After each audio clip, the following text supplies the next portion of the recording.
Okay, all right, it's been adjusted. Okay. Good afternoon. I'll call the meeting to order for the June 25th closed session. Madam Clerk? The record will reflect that all members of council are present. We have public comments on agenda and non-agenda items. Please come forward. All yours, Mr. Mosher? Okay. No public comments. Mr. Harp, you want to comment on the closed session? Thank you, Mayor Dixon. The City Council will adjourn to closed session to meet with legal counsel to discuss possible initiation of litigation in regards to one matter, and that's on the agenda as item 3A. Thank you. Very good. We are recessed into closed session and will return at 7 p.m. for the regular City Council meeting.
Good evening. Good evening, all. I'd like to call the meeting to order for the June 25th regular session of the Newport Beach City Council. Madam Clerk. The record will reflect that all members of council are present. Mr. City Attorney. Excuse me. You're going to do the closed session report now? Yes. Yes, so there's no closed session report. Thank you. Yes, now we'll have the invocation by Father Michael Laffoon, St. Mark's Antiochian Orthodox Church, excuse me for that, followed by the Pledge of Allegiance by Councilmember Herdman. In the name of the Father, and of the Son, and of the Holy Spirit, one God. Almighty God, our help and refuge, the fountain of wisdom and tower of strength, who knowest that we can do nothing without thy guidance and help, assist these council members, we pray thee, and direct them to divine wisdom and power, that they may accomplish the task set before them faithfully and diligently according to thy will, so that it may be profitable to them and to others, and to the glory of thy holy name. For thine is the kingdom and the power and the glory of the Father, and of the Son, and of the Holy Spirit, now and ever and unto ages of ages. Amen. Please join me in pledging allegiance to our nation's flag. Ready? Begin.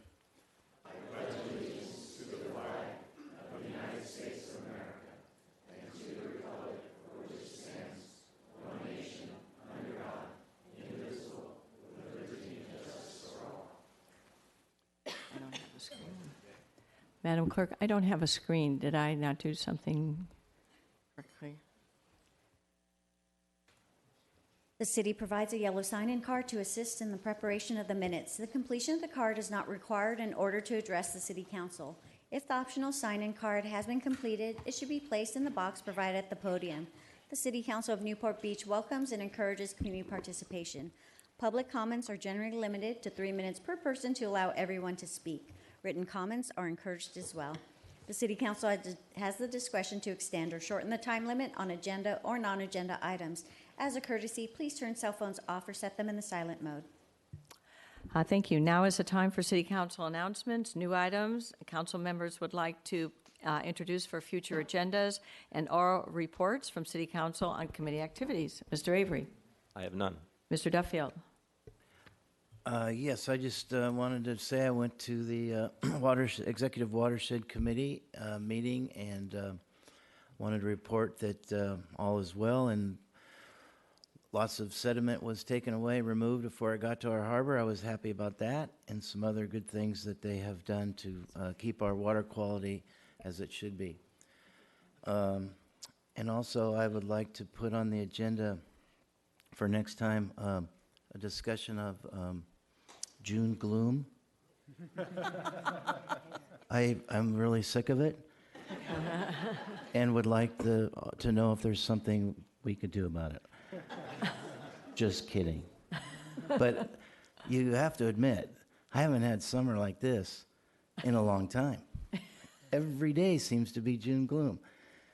Sorry, Mayor. And so what would you like to do? So that was not, well, a Wants to go to proclamation. Palm Springs. Stop the June gloom. All right, that's a good proclamation.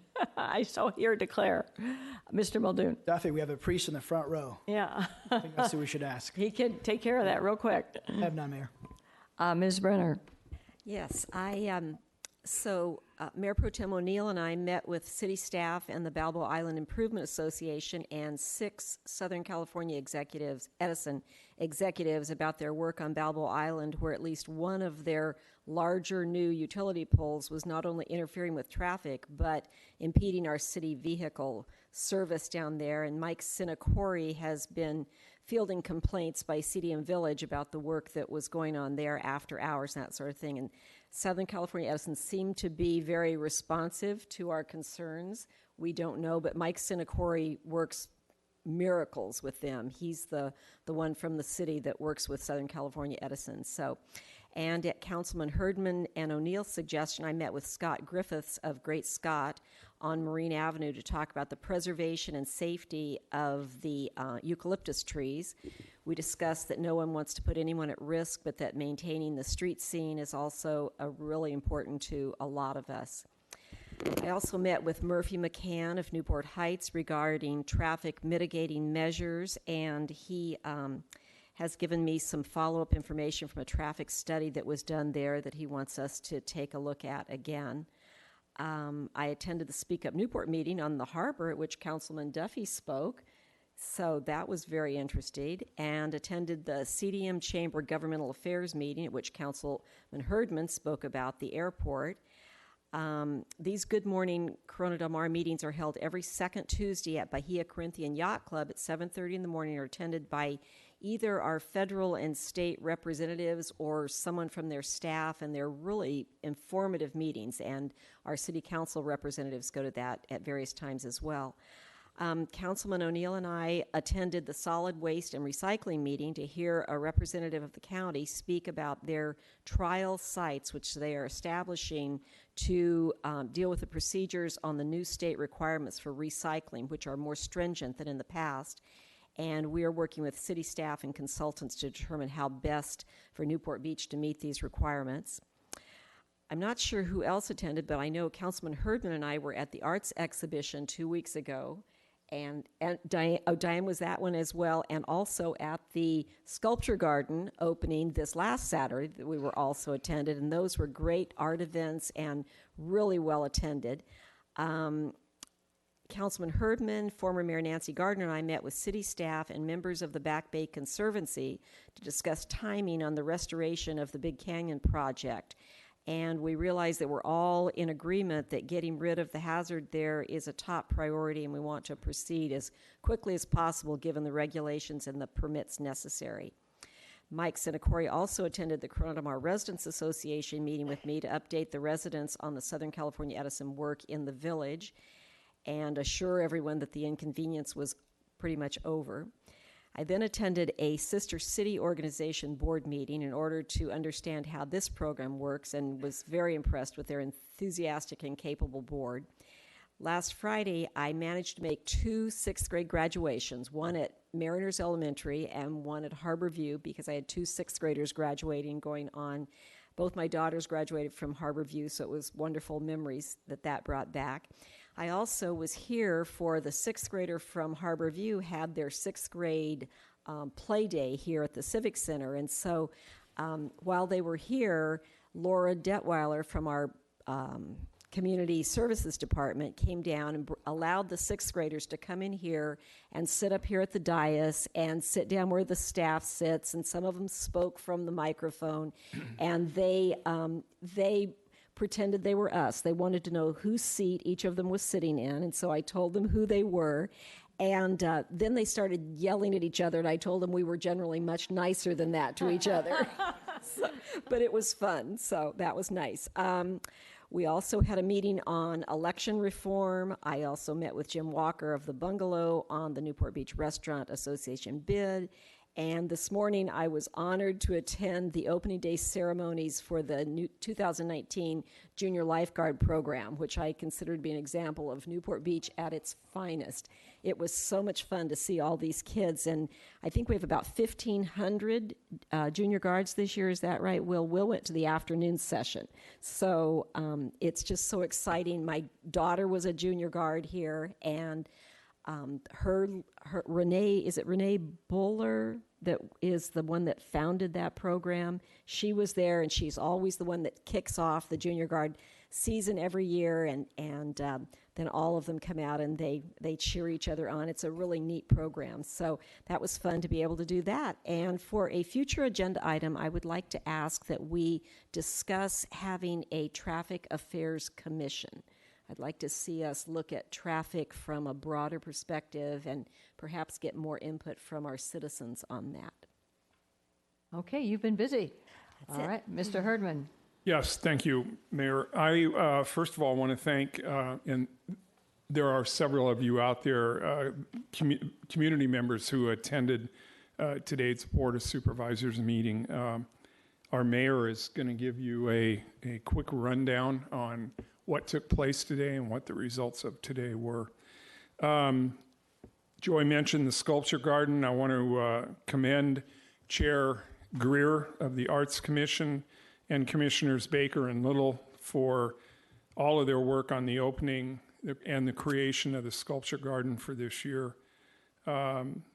We had our annual Balboa Island pancake breakfast and awards ceremony for the Balboa Island Parade. Joy mentioned that I did speak at the Corona Del Mar Chamber Wake Up CDM on the General Aviation Improvement Program at John Wayne Airport. And this coming Saturday is June 29th, right? Okay. From 11 to 3 at the Tustin Animal Shelter is a free pet adoption day. So I want you to be aware of that. And then I'd like to introduce someone in the audience. Tim, would you stand up just for a second? Tim Stokes, president of Friends of Newport Beach Animal Shelter. And I have a little story to tell you and a picture to tell you about the shelter. The Newport Beach Animal Shelter gets all sorts of animals in all sorts of conditions. Some cute, energetic puppies, for example, are pretty easy to place, but others present much more of a challenge. This was the case recently with a dog that was dumped at the shelter. Maggie is a black lab who has lost the use of her back legs. This wasn't something that could be medically resolved, so Valerie Schomburg, the shelter supervisor, put out a request for a wheelchair for Maggie. Friends of Newport Beach Animal Shelter, overseen by Tim, who I just introduced, assisted in getting the word out, and within days there were enough donations to get the wheelchair, which supports her back legs. It took Maggie no time to adapt to her new mobility, but could she find a home? Indeed, she could. A family in Moreno Valley, the Yearsleys, run a nonprofit for people with special needs. Hearing about Maggie, they thought she would be a perfect fit, and so she has proven to be. Lucky for Maggie, she ended up at the Newport Beach Animal Shelter, where there is no arbitrary time limit as to how long an animal can stay, and where there is a commitment to do whatever possible to place the animals under their care. This was also a good example of the support the Friends of Newport Beach Animal Shelter provide in helping the shelter achieve its mission. So great job, Tim. Great job, Fawn Bass. And the only other thing I have to report, I do represent us at the County Vector Control. I'm a trustee. I sit on that organization's board. There is currently a tip and toss campaign going on. It's actually going on right now. I've been telling you for the last several meetings that it's about to happen. Well, it's happening now. Tip and toss means to get rid of any standing water anywhere on your property. I have some stats here that are kind of interesting. I have to sit through them, so I'm going to make you sit through them. All right. Service requests completed in the city of Newport Beach, 8. Red imported fire ants invasions, none, fortunately. Number of swimming pools treated, 29. This is for mosquitoes. Acres of flood channels treated in our city, 2.86. Acres of red imported fire ant treated, 224. There are services available to you through Vector Control. I encourage you to go on their website. If you're having a mosquito problem at your home or around your home, they're there to help you out with it. Thank you. Well, that was wonderful for the Friends of Newport Beach Animal Shelter. Thank you. Did you hold yourself together? Barely, All right. barely, very. But it is so wonderful that the spirit of care for animals, that's wonderful. Mayor Pro Tem, your announcements. So I was able to attend the Corona Del Mar High School Living History program, where they bring in veterans all over Orange County into Corona Del Mar High School for a discussion that culminates in this program, and it's really fantastic. And every year, Ruth Kobayashi makes her world-famous cookies for all of the veterans. So it really was nice. I was able to attend a chamber ribbon cutting at Spinnaker Investments. I also attended the Newport Beach Art Exhibition with my family. The concert on the Green, which, by the way, the next concert on the Green is July 7th. Attended the Chapman Economic Forecast, the Boys and Girls Club breakfast with Councilman Herdman. Did you mention that? I forgot. I didn't. Okay. Thank you. So we attended that. The Newport Beach Chamber Government Affairs Committee, I was able to speak at that one. Coming up, 4th of July, we've got Mariners Park. If you haven't been to that one, that's a lot of fun. And we also have, a little bit earlier in the morning, we also have the Peninsula, which is also fantastic. And so if you are anywhere near either of those, go check it out. It really is quite a bit of fun. And then we'll be talking about the proclamation in a moment, but the Newport Beach Junior Guards celebrates Ben Carlson Day on July 6th over at the Balboa Pier. Thank you. Thank you, and I just have a few. Last week I chaired the Associated California Cities panel on pensions. I've been doing this for now several years. We're about representatives, finance directors, and elected representatives of about 30 cities of Orange County were in attendance to really get an update on where we are on the unfunded pension situation that is really causing some significant issues with many cities around Orange County. Some good news is that CalPERS board has, in recent years, changed a little bit, changing one person at a time, changing the mix of representation, and they're at least almost getting close to half, not quite there yet, representatives on the board members who are open to returning to a more high return investment strategy versus a socially and politically correct investment strategy of all their pension dollars. So that is good news because the returns would be greater and provide more secure funding levels for all cities. So that was a very successful morning spent. And thanks to Dan M., our finance director, who was a member of the panel also, and he's actually responsible for some important structural changes that CalPERS has made in terms of pension accounting and projection. So we're very grateful to Dan's efforts. I too did. June has been Arts and Culture Month in Newport Beach. 2 weeks ago was an exhibition. I think it was record-breaking attendance of artists displaying their art, and it was just a great opportunity to see art, private art being exhibited and marketed and honored. So it was a great day. That was 2 Saturdays ago, and then last Saturday was the official opening of the new installation, the 10 installation items for the sculpture garden. So that too. So we've been celebrating art in our community. July 4th, Mayor Pro Tem mentioned, yes, there is the July 4th is for families on the peninsula. The parade begins at 9 a.m. at 38th Street Park and goes on to Channel Place Park. And there we are. And then Mariners Park has its Independence Day Parade at 10:30 a.m. with family picnics on the Mariners Green there immediately following. And on behalf of the city clerk, or do you want to say, or did you want me to? Okay. I announced last meeting, and I guess we'll continue to announce, because this is major news in Orange County, of how people will vote in the next elections. And so the county is, and with the help of our city clerk, is making an all-out effort to communicate these changes to all the voting age population. So vote center community workshops, new vote centers are being set up across the county where people will be voting, no longer in your own community center or library where you have been voting in the past. So there's a lot for all of us to learn. So join your neighbors in this opportunity to decide the future of voting in Orange County. Learn about upcoming changes to voting and elections that will start in 2020 and be a part of the conversation and provide recommendations for your community. So the first community meeting is this Friday from 10 to 12 in our public library. And so everyone is invited. Are you going to be conducting, or the Registrar of Voters is coming? Or The Orange County Registrar of Voters will be coming, and it's in the Friends Room. in the Friends Room. All right, so we all are going to be learning something.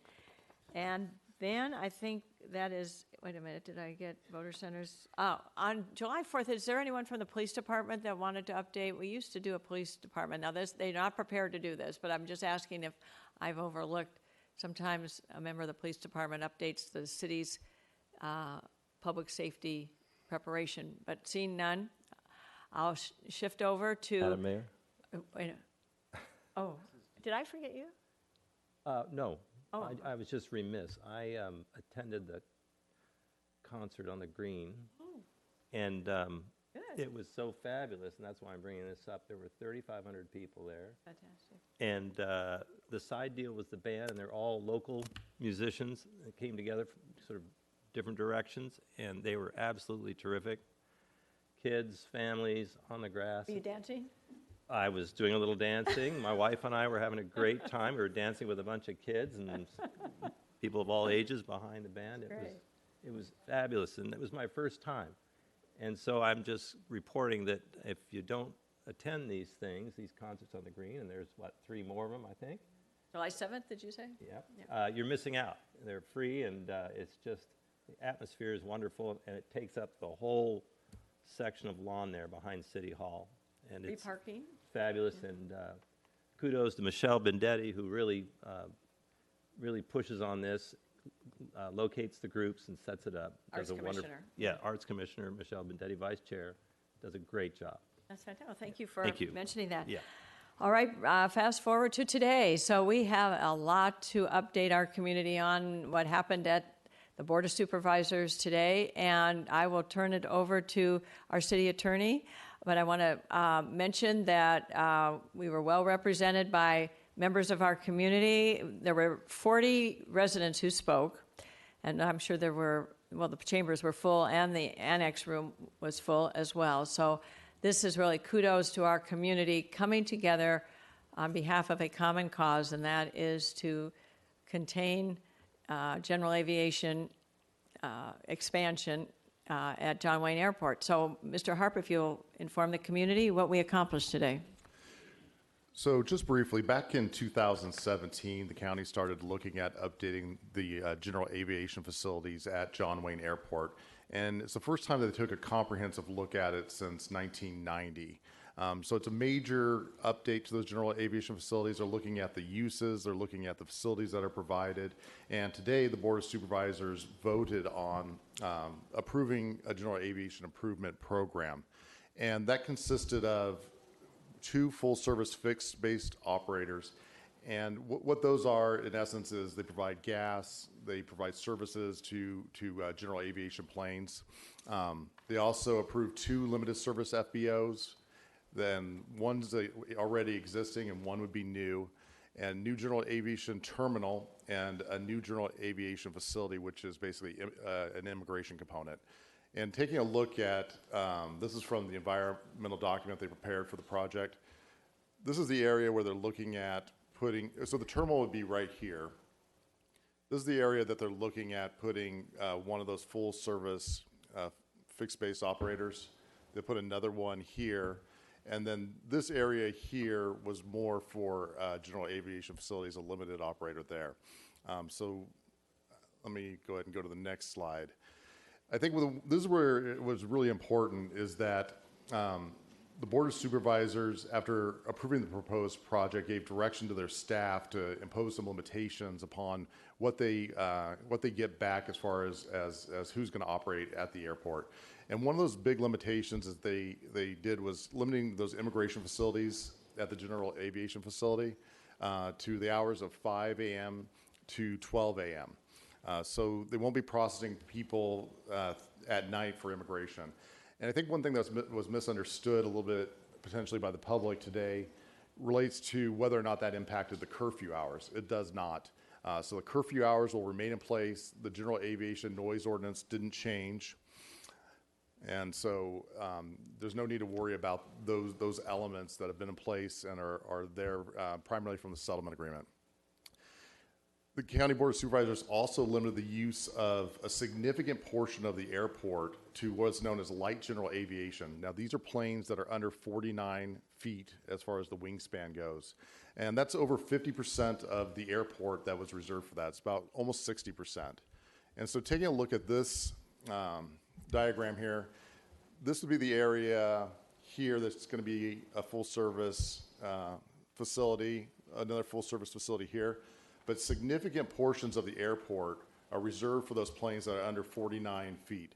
And I think that that's important for the community to know because those are your twin engine planes, those are your single engine planes. So all that area is primarily going to be used for those uses as opposed to a jet use.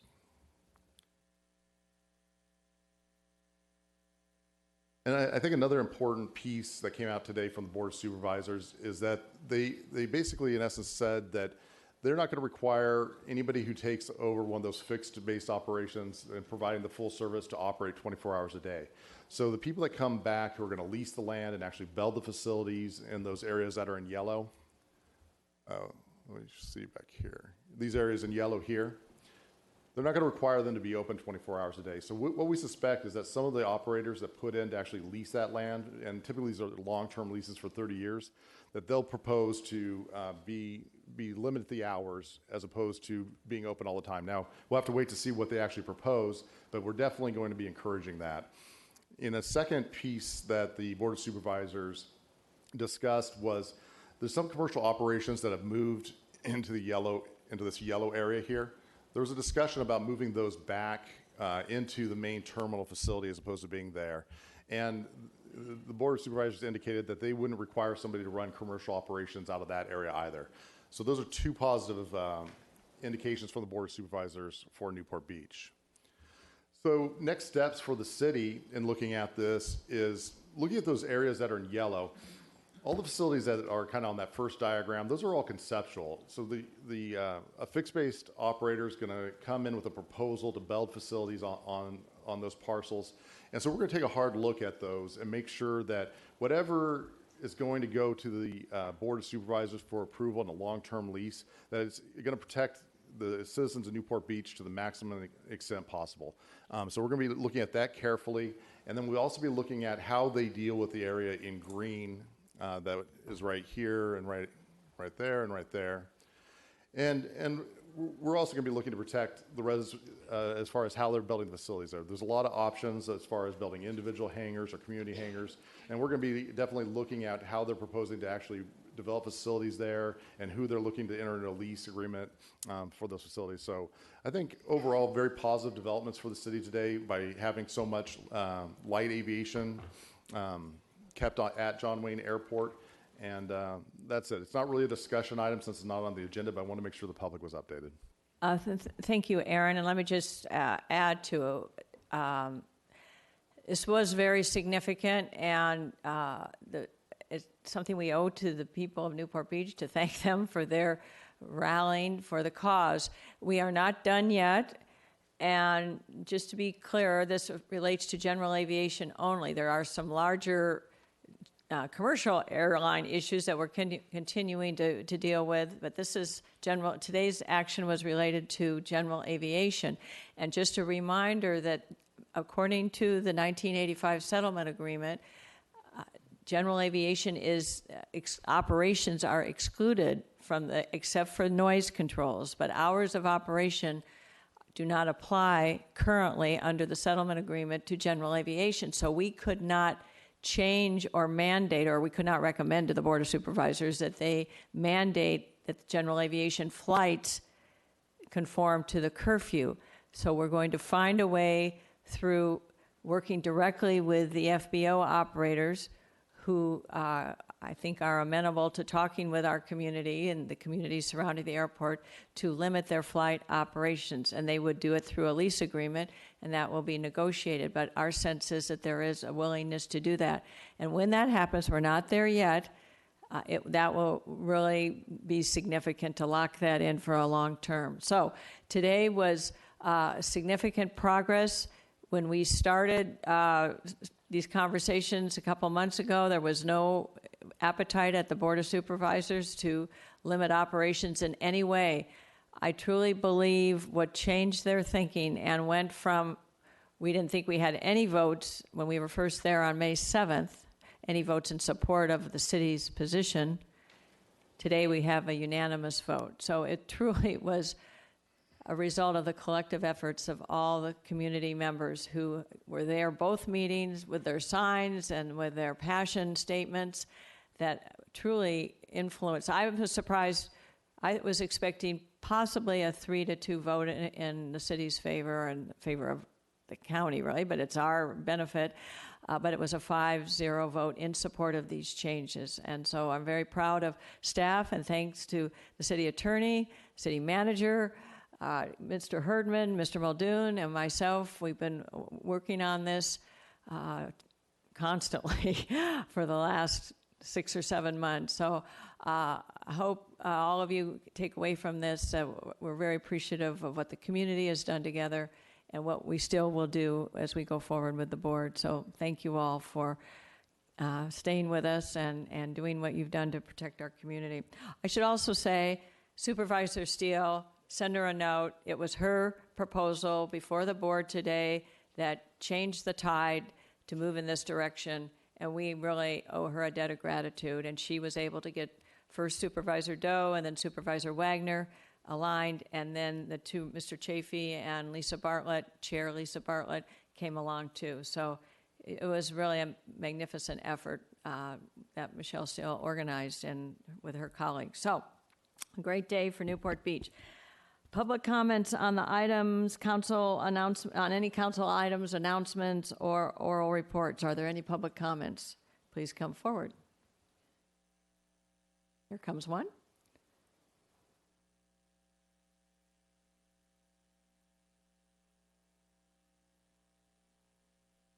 Madam Mayor, Philip Betancourt, you have a full evening, but I just wanted to add my name to the long list of congratulations for a life well lived and great service of John Cox. I had to look in the council minutes, but I knew I had been in the audience when he was sworn in as mayor on a 3-3 vote. Oh. The truth be known, Evelyn Hart was elected as mayor pro tem that time back in 1986. And I think, like many of us, I knew John as a constituent, and his great work with OCTA and the San Joaquin Hills Transportation Authority.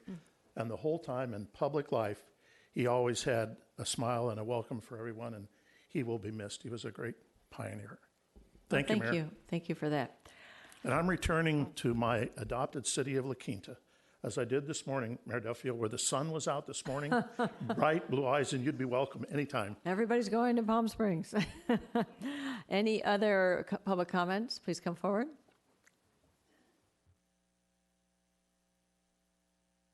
Long timing. Okay, we'll see you again later in the evening, I'm sure. All right, matters which council members have asked to be placed on a future agenda.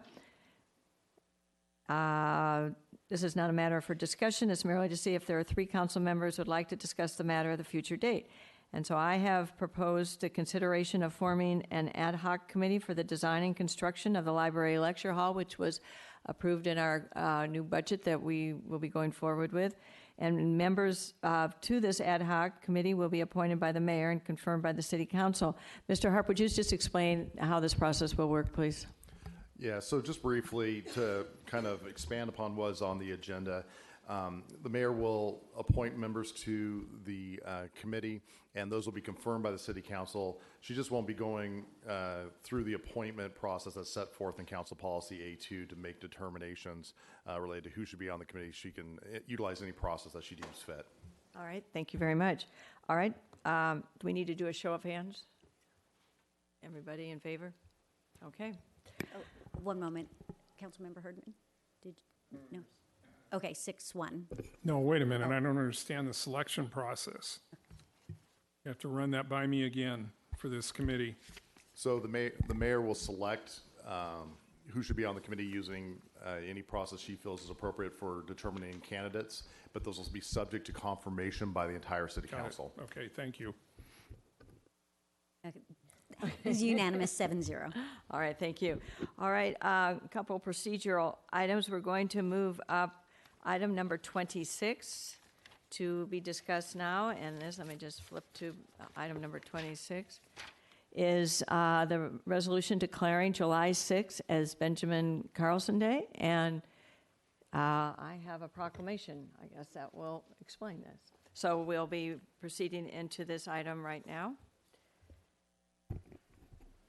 And if there are members of Ben's family would like to come forward, I believe are in the audience.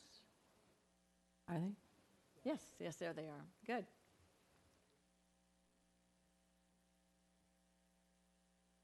Please, if you'd like to just come forward and just stand there. And thank you. And I will read a proclamation, and then we'll ask you to speak when we're finished. My voice. Whereas at 5:15 p.m. on July 6, 2014, Newport Beach lifeguard Ben Carlson responded from the lifeguard rescue boat in large surf to rescue a swimmer in distress. And Ben Carlson jumped from the boat and rescued the distressed swimmer and began towing the man back to the rescue boat. A large set of waves crashed over the man, causing Ben to go missing as the distressed swimmer surfaced. Following a heartbreaking 3-hour search, Ben was located by his fellow lifeguards and was determined to be the first and only Newport Beach lifeguard to die in the line of duty since the service was formed in 1923. And now 5 years has passed since his last rescue.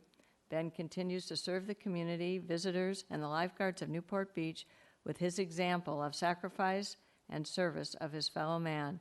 And Ben's family, friends, co-workers, and the community have rallied to remember Ben through creating the Ben Carlson Memorial and Scholarship Foundation, building a statue symbolic of his bravery and naming of the Ben Carlson Lifeguard Headquarters in his honor. And whereas the Newport Beach Fire Department has established July 6th as a day for remembering and recognizing Ben's ultimate sacrifice, including an event that was Ben's favorite workout, the Pier Wedge Pier, so that Ben's heroism inspires future generations of lifesavers and others to a life of service. And whereas Ben did go, now therefore I, Diane Brooks Dixon, Mayor of the City of Newport Beach, on behalf of the entire Newport Beach City Council, do hereby declare July 6th Benjamin M. Carlson Day. So,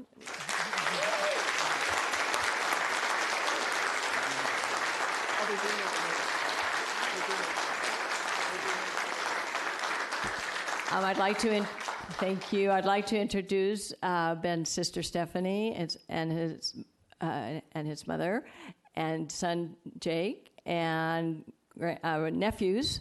And that's did I say son Jake? Brother-in-law Jake. We're close.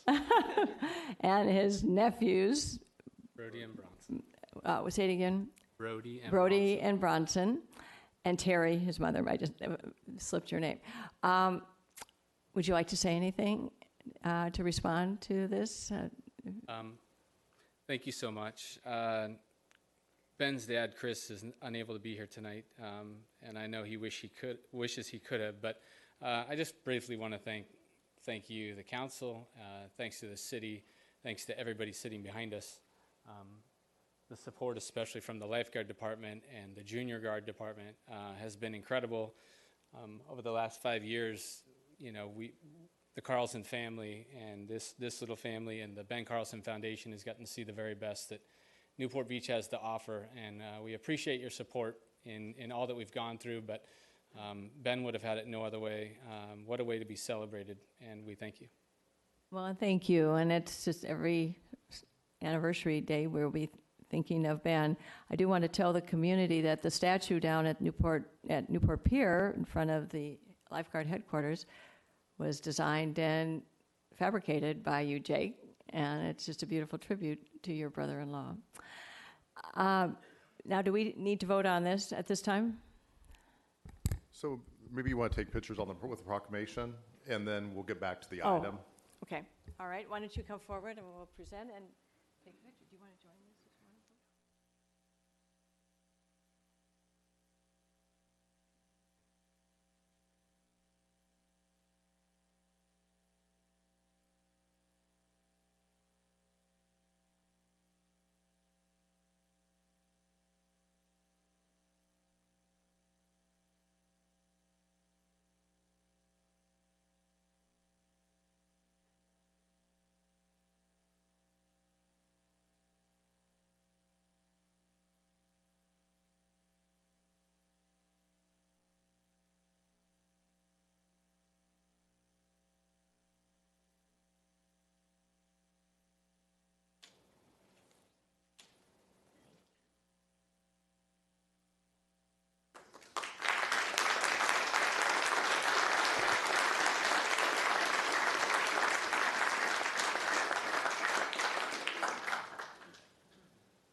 All right, so we have a motion?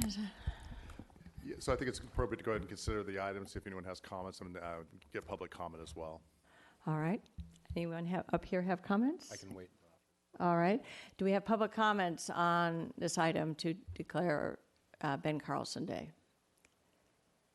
All right, we'll come back to the dais. Mayor Pro Tem? Yep. So a few years ago, the city declared Ben Scully Day as something that we would honor, and that was fun. And then we've had John Wayne Day, also great. But I'll say this one hits home for a lot of Newport Beach, and the reason that this one is being brought forward to the city council as a resolution as opposed to a proclamation recognizing the day is that this resolution is going to be in perpetuity. July 6th will forever be known as Ben Carlson Day, and when that time comes in the afternoon, the city has always recognized it down at the Newport Beach Pier, and I'd like you to as well. And so it's a real honor to just say I move staff recommendation that July 6th be forever known as Ben Carlson Day in the city of Newport Beach. I'll second the motion. Any comments up here further? Let's vote.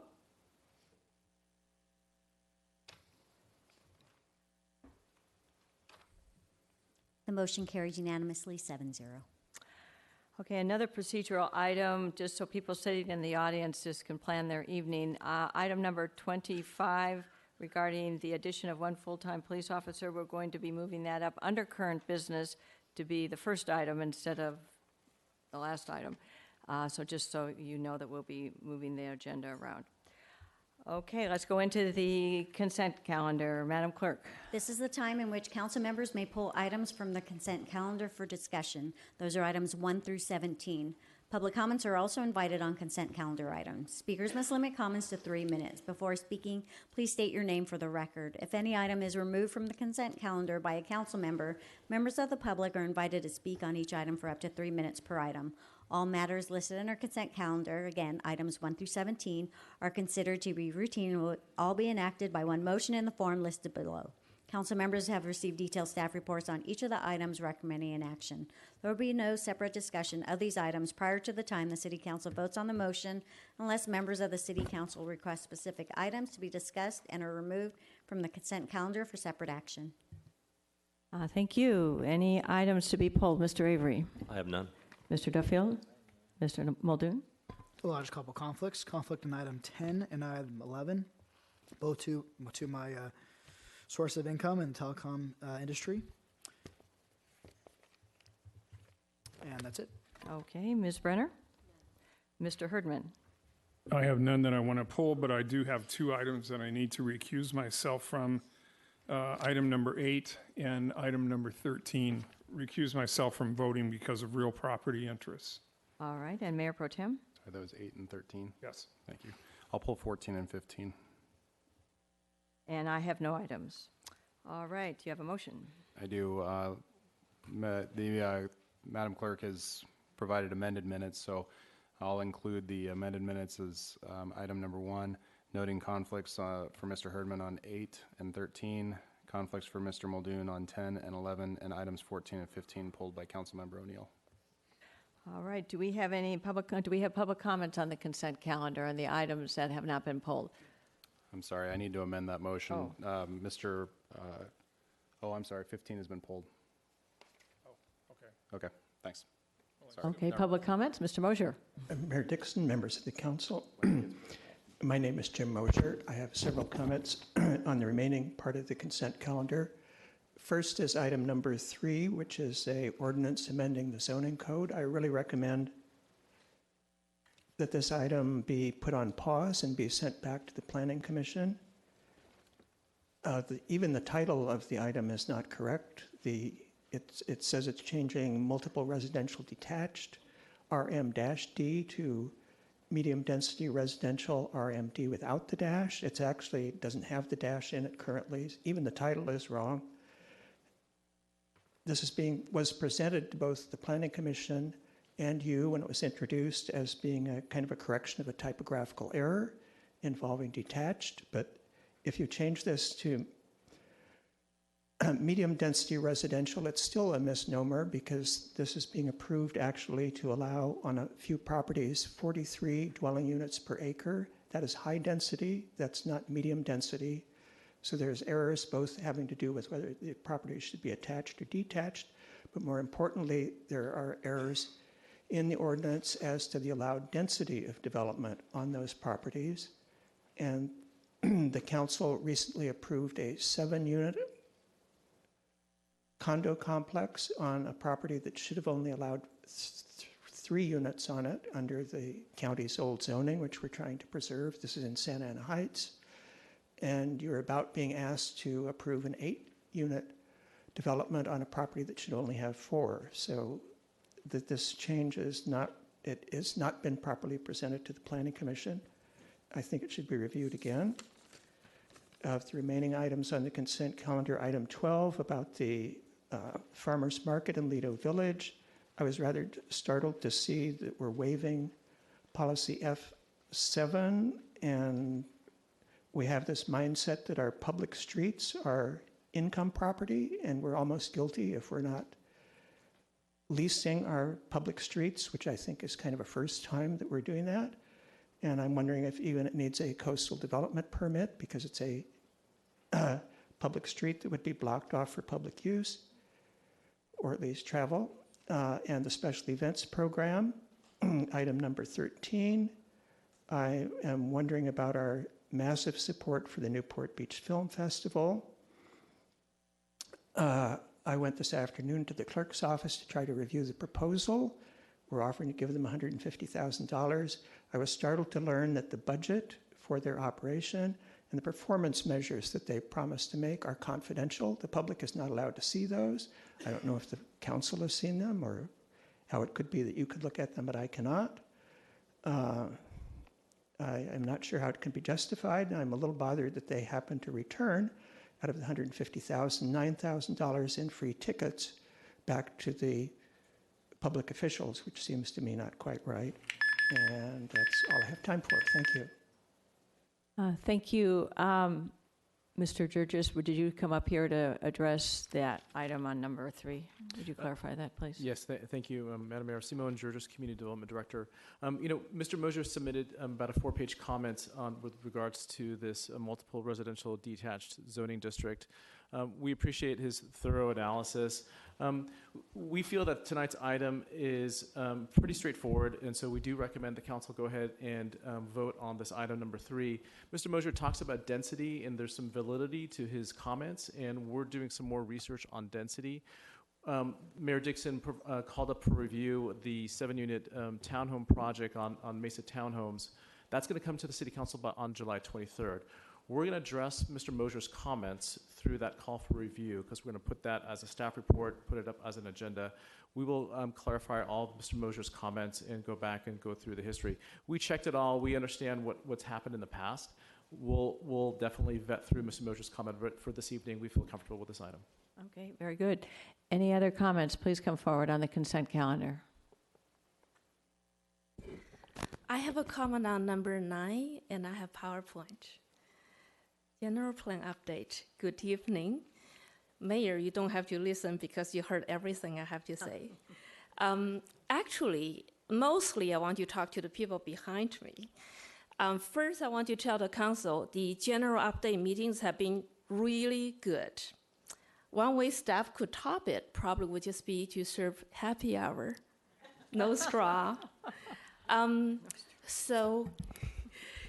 Okay, to find out the stuff, the content about a general update, you can go to the website. It's pretty easy.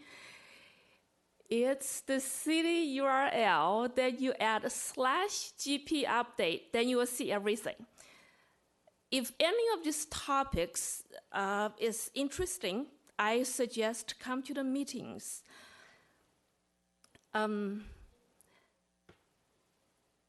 There are side benefits besides just to learn this stuff, which I often gain. So I want to just give one example.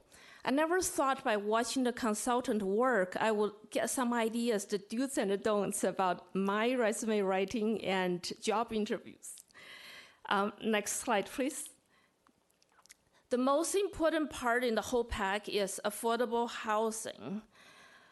The state will tell us how many units to add. Does Newport want more density? And I have another set of issues, and I know I'm not alone. The committee heard my very outspoken public comment. Then I went to UCI's affordable housing event. Well, so now I know there are people that don't have roof and were concerned about no parking. Study shows when a poor family moves into a better neighborhood, adults gain better health, children gain better future. There are 200 housing bills introduced this year, so this is a social movement. We have to be smart, be prepared, and position ourselves correctly. So I will say to the people behind me, come to the meetings. Thank you. Thank you very much. Next speaker, please, on consent calendar items. Good evening, Mayor and City Council members. My name is Daniel Hodge. I'm the current Commodore of NOSA. That's the Newport Ocean Sailing Association. We're the folks that put on the Newport to Ensenada yacht race. And it's specific to item 13, letter C, for signature events. I'd like to thank the City of Newport Beach for their support over the years, and I wanted to bring you up to speed as some of the changes we've made in the last year. This was the second year that we've brought on yellow trackers, which is it's the ability to track each boat on the race course current time. So you can put a cursor and get a boat and see its distance to the finish the name of the boat, and their current speed. We contract that through a group out of England, and it cost us approximately $20,000 a year to do that. We've also obtained the rights and title and interest to the Border Run race, which is the races that go from Newport to Dana Point and Newport to San Diego.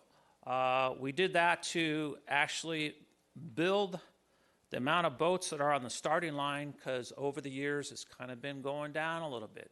So this allows sailors of all opportunities of skill sets and desires to race, whether they want to do a half-day race or a race down to San Diego or actually to Mexico. So the reason we're here tonight, and I'm going to have Robert speak when I leave, is to ask for your continued support. And you do have a full report from us on that the staff has submitted to you. And we thank you for your support. We'd like to have more support from Visit Newport and the city itself to keep us in an iconic status. So thank you for your consideration. Thank you. And how many years has the Newport Ensenada race been going on? We just completed our 72nd year. Yes, I just wanted to get that number out there. Thank you very much. Any other comments on the consent calendar? Please come forward. Good evening, council members. I'm Stephanie Salem. I know most of you. I'm the founder and CEO of the Newport Beach Wine and Food Festival. And so we did apply for a grant, and I've talked to many of you about it. But so we've been building the Newport Beach Wine and Food Festival for 6 years. It's a 4-day event, and we do business with the whole city. So we have events, Pelican Hill, Newport Beach Country Club, Balboa Bay Resort, the Civic Center, the Lido House. We show off the best of the city. Food and Wine Magazine is coming this year, and we're being featured in Food and Wine Magazine. So they're talking to us about being the next Aspen Food and Wine Classic and Pebble Beach Food and Wine.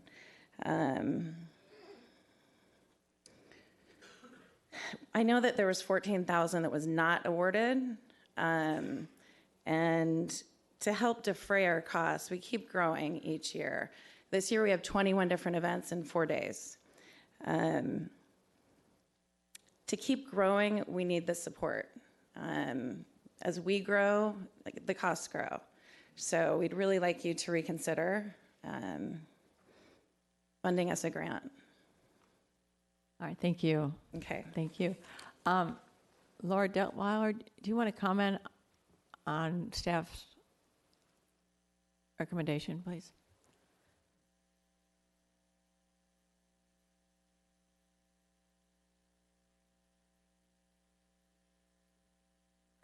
Good evening, Madam Mayor, members of council. I'm Laura Detweiler, your Recreation and Senior Service Director, and with me is Sean Levin, our Deputy Director. Stephanie is correct. We did make a recommendation to not fund the grant based on council's direction last year, and there was quite a bit of dialogue at the dais about it being time for them to be weaned off this grant support for a variety of different reasons. There was some concern about the price of the event, that it being a little too exclusive, that the council was really wanting to fund events that were more open to the general public. There was also some concern about the damage that has taken place each year on our lawn. So based on last year's direction from City Council, we felt it important to make the same recommendation and not provide funding this year. What is the cost of the admission? To the event? Yeah. I think it varies. Stephanie would probably be best to answer that.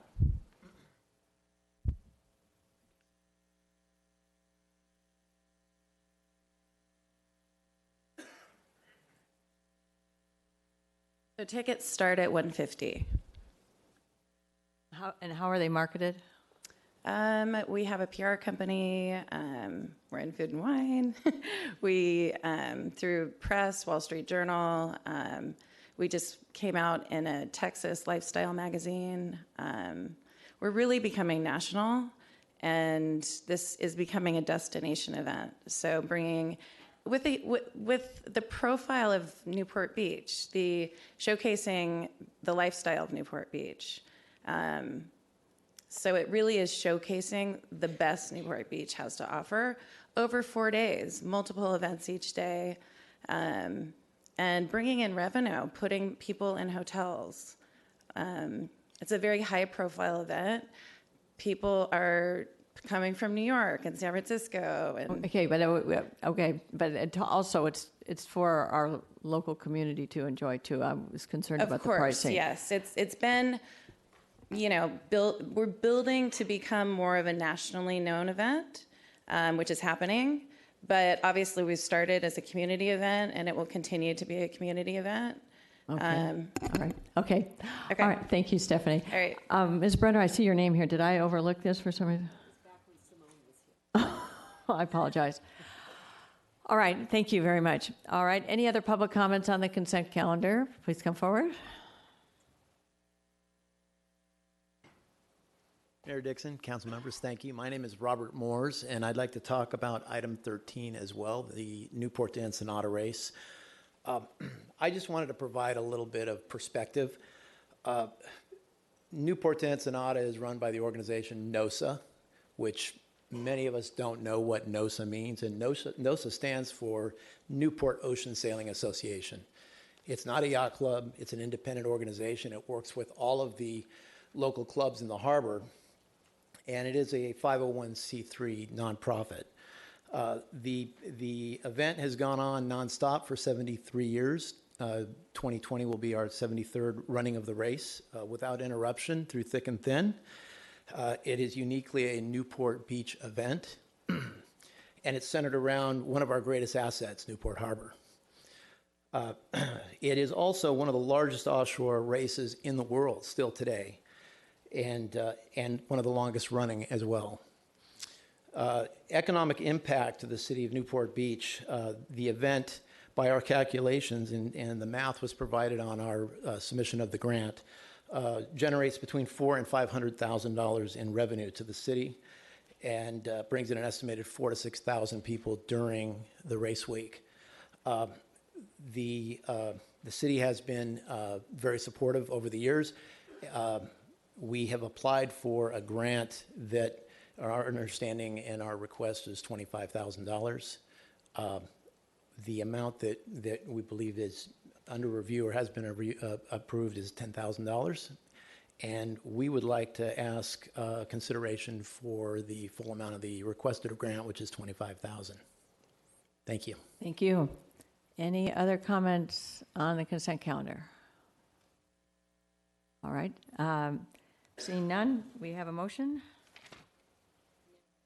Oh, you have a question, Ms. Brenner. Go ahead. Back on item 3, when Simone was talking, I wanted to find out whether the Planning Commission did review this. When I was reading Jim's comments, I was confused about whether the Planning Commission actually looked over item 3 and gave us a recommendation. Thank you, Councilmember Brenner. Yes, the Planning Commission did review the item, and they did recommend approval of the same item that you're looking at tonight. Okay. We have a motion by Mayor Pro Tem and a second by Mr. Herdman. So we ready to vote? Prior to reading the vote, I'll read the ordinance title for item 3, ordinance number 2019-10, an ordinance of the City Council of the City of Newport Beach, amending the Newport Beach Municipal Code to rename the multiple residential detached zoning district to medium density residential and include reference to attached dwelling units. The motion carries unanimously, 7-0. All right, now we go to item 14 and Mayor Pro Tem. Sure. I suppose the only question I had, and the reason I pulled it is when the BVMA, when they were initially formed, we were giving them $40,000 a year for 5 years, with the understanding to be 5 years. We're entering year 7, and the $40,000 a year is still being given, and it accounts for almost half of the money that is in their budget. So I was curious why. I think there was that direction originally from council on the 5-year, and I think, I wasn't here at the time last year when the city manager determined to continue. I think it was put into the budget and considered as part of with the budget adoption to move forward with another year of funding. So I think it would be helpful from the staff perspective at this time, given that that 5 years has gone past now, to get direction from council whether there is a thought to continue that level of funding for this merchant association, as well as on the next item as well. Do we have someone here from the Balboa Village Merchant Association? Mr. Batley. Don't put me on a subcommittee. He's already on one. Yeah, I know. I might just say that several years ago, the Balboa Bid Association, what was a bids association, same with Balboa Island. And 5 years ago, City Council came to us and the Balboa Island Bid Association, said, you know, this is costing a lot of money. We have some bid employees that we want to reorganize the office, and to entice you to abandon the bid, we're going to give you $40,000 a year. Well, without that $40,000, the association down there can't really do much of anything. It was just kind of a small item. The city saved I don't know how much money when they changed the rules on that. I know you still have a couple more bids that I'd like to get rid of, but I'm just thinking that it's sort of a bait and switch thing. Okay, abandon the bid, which costs us all this money. You get $40,000 a year for 5 years, and now forget it. I don't think that's really fair. Can I ask, I'm sorry, Mr. Batley, the staff report says that the understanding from council was that it would be a 5-year commitment and then you'd be on your own. Is the staff report wrong? And you've accused staff right now of a bait and switch, and I'd like to make sure I understand, because it's important that we understand, was there a discussion of a 5-year plan or not? And if there was, I'm curious when you say bait and switch, what you mean. Okay, maybe that was the wrong term. I'm just saying that I was a part of that organization at the time. The impression was when we were visited by staff and some of the city staff people that the implication was that you're saving us all this money, you can have the $40,000. It wasn't guaranteed forever, but the thought was, hey, that's something that's going to continue, because we have no way to raise any money down there. We don't assess the business owners anymore. There's just no funds. So without that funding, there won't be much activity. Do you want to comment? Are we finished asking questions? Yep. Would you want to comment, if you could, if there's anybody else? I don't see Kelly is here. Is she here? Do you want to just comment on some of those activities or what the funds are used for as a business owner? Well, the business association tries to put on events to attract people to the village for the businesses down there. They have wine and beer and tasting. They have a car show, all sorts of things. I'm not as well versed as I used to be because I haven't been quite as active lately. But there's 6 or 7 events they have down there in an attempt to bring activity down to the Balboa village. Okay. All right. Mr. Muldoon. Mr. Batley? Mr. Batley, just want to make your night tougher. You stated that prior council told you that you'd be saving funds and that they thought that 5 years would be initial and perhaps more would go. How are you saving funds exactly? Could you explain the process before? Well, the city had, I don't know how many employees that administrated the bids in the city. There was at least 2 or 3, and they wanted to eliminate those positions. So those salaries and all the expenses that went around that were eliminated. And I don't know what the actual dollars was on that, but I do know that the city saved a considerable amount of money. So Balboa Island and the Balboa Merchants Association went along with that whole plan. And I guess, I don't know, I don't think they really know what's going on down here tonight, but if the Balboa Merchants Association people were here, they would all basically say that's going to impact their events a lot if we don't have the money. Are you finished there? Did you have a question? Yeah, I guess the final question is, You're no longer a bid, or are you still a bid? We're not a bid. Yes, you're not a bid, but you We are- used to be one. Right.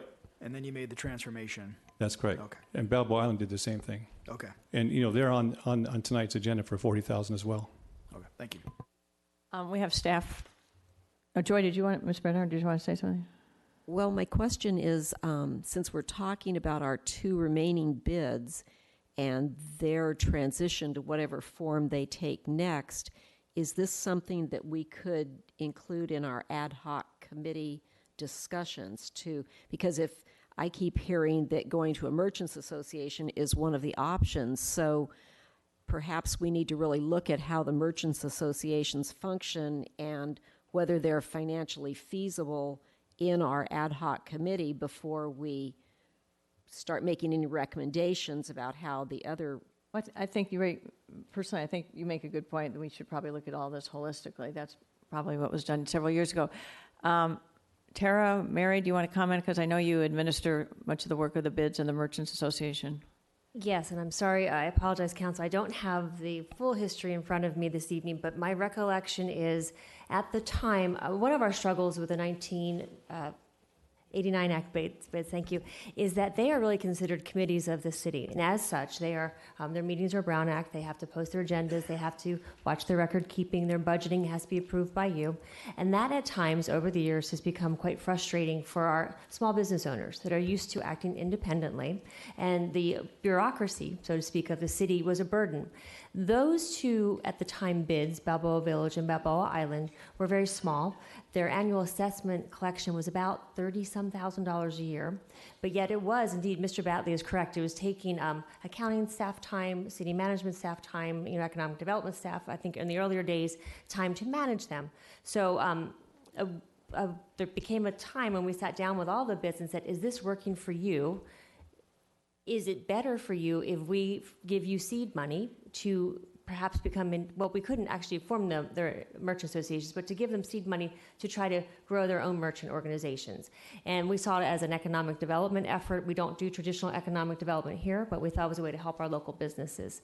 So that's what it was intended to do, was to kind of help them get off the ground and give them money to begin doing programming, events, other things to draw people to their villages. At the time, we did say 5 years, but we did say we'd come back to the council and ask again if we could renew that agreement. Mary, any comment? Any other comment? Mr. Rosansky, it looks like you want to say something. Well, I actually didn't come here to speak, but Steve Rosansky, President and CEO of the Newport Beach Chamber of Commerce and former city councilman. And maybe I could add a little to the history of this. And so, I remember a day when I sat on the dais and we were in the midst of a recession, and we actually had 2 or 3 employees that did do economic development here in the city. Dan Trimble was one. There was another woman. I can't remember her name. And so, we needed to save some money through the recession, and we eliminated those positions. But, I don't think it's a crime to support business in this community. Certainly these merchants associations, Balboa Village, where I remember for 9 years on city council, we were looking for ways to encourage the rehabilitation, the reinvigoration of that area. $40,000 doesn't seem like a lot of money to support an organization that's trying to do exactly what the city's asking them to do. And I think that translates into the other bids as well. Marine Avenue on Balboa Island, the restaurant bid, as well as the CDM bid. They're all here pulling for the city. And $160,000, I think, over the 4 bids is well below the $500,000 plus that we used to fund for those positions. I even remember voting down a contract because we were trying to save money, that we were going to outsource it, trying to get rid of the salaries and the pensions, but to outsource it, and the contract was more than $500,000. So $160,000, when you look at $500,000 in a city where we're not hurting for money. Obviously, we're not wasting money here, and I think this city does spend its money wisely, but it's a small price to pay to help merchants and business owners here, do what they need to do to make their businesses successful and make Newport Beach successful in the process. Thank you. Thank you for those comments. Any other public comments? Please come forward.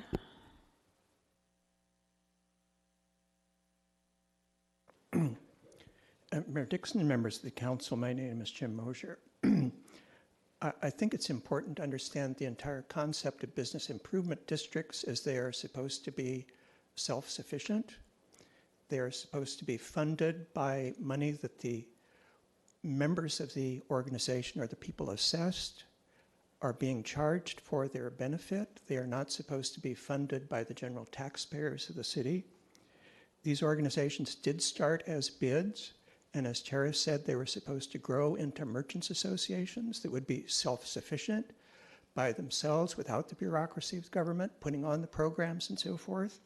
After 6 years, they've done absolutely nothing to do that.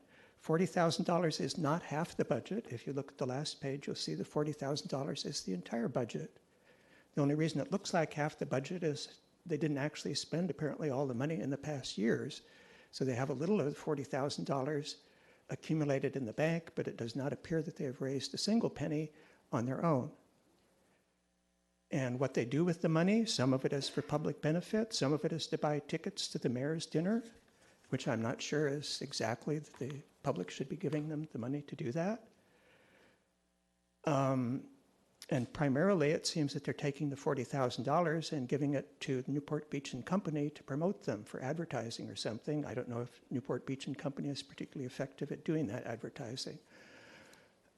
So I think Councilwoman Brenner has the correct approach to this. These two items, 14 and 15, should be put on hold and come back when you're looking more holistically, as we were saying, at all of the issues surrounding such things.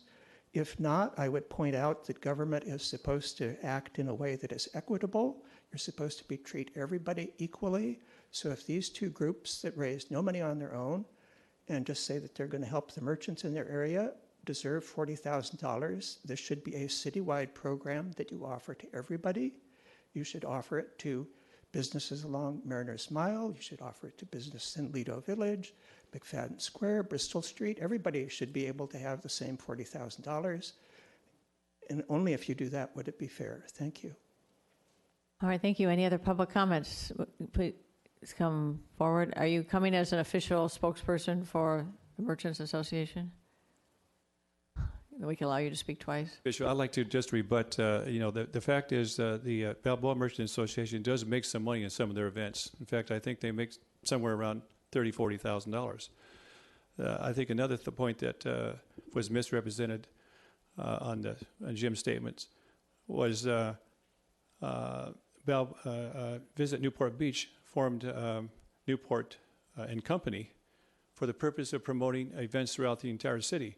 And part of their funding, we actually pay them some money to promote events down there on the village. And they've done a great job because a little organization like the Merchant Association doesn't have enough funds to promote on the internet and all that. And of course, that's one of the functions of Visit Newport Beach.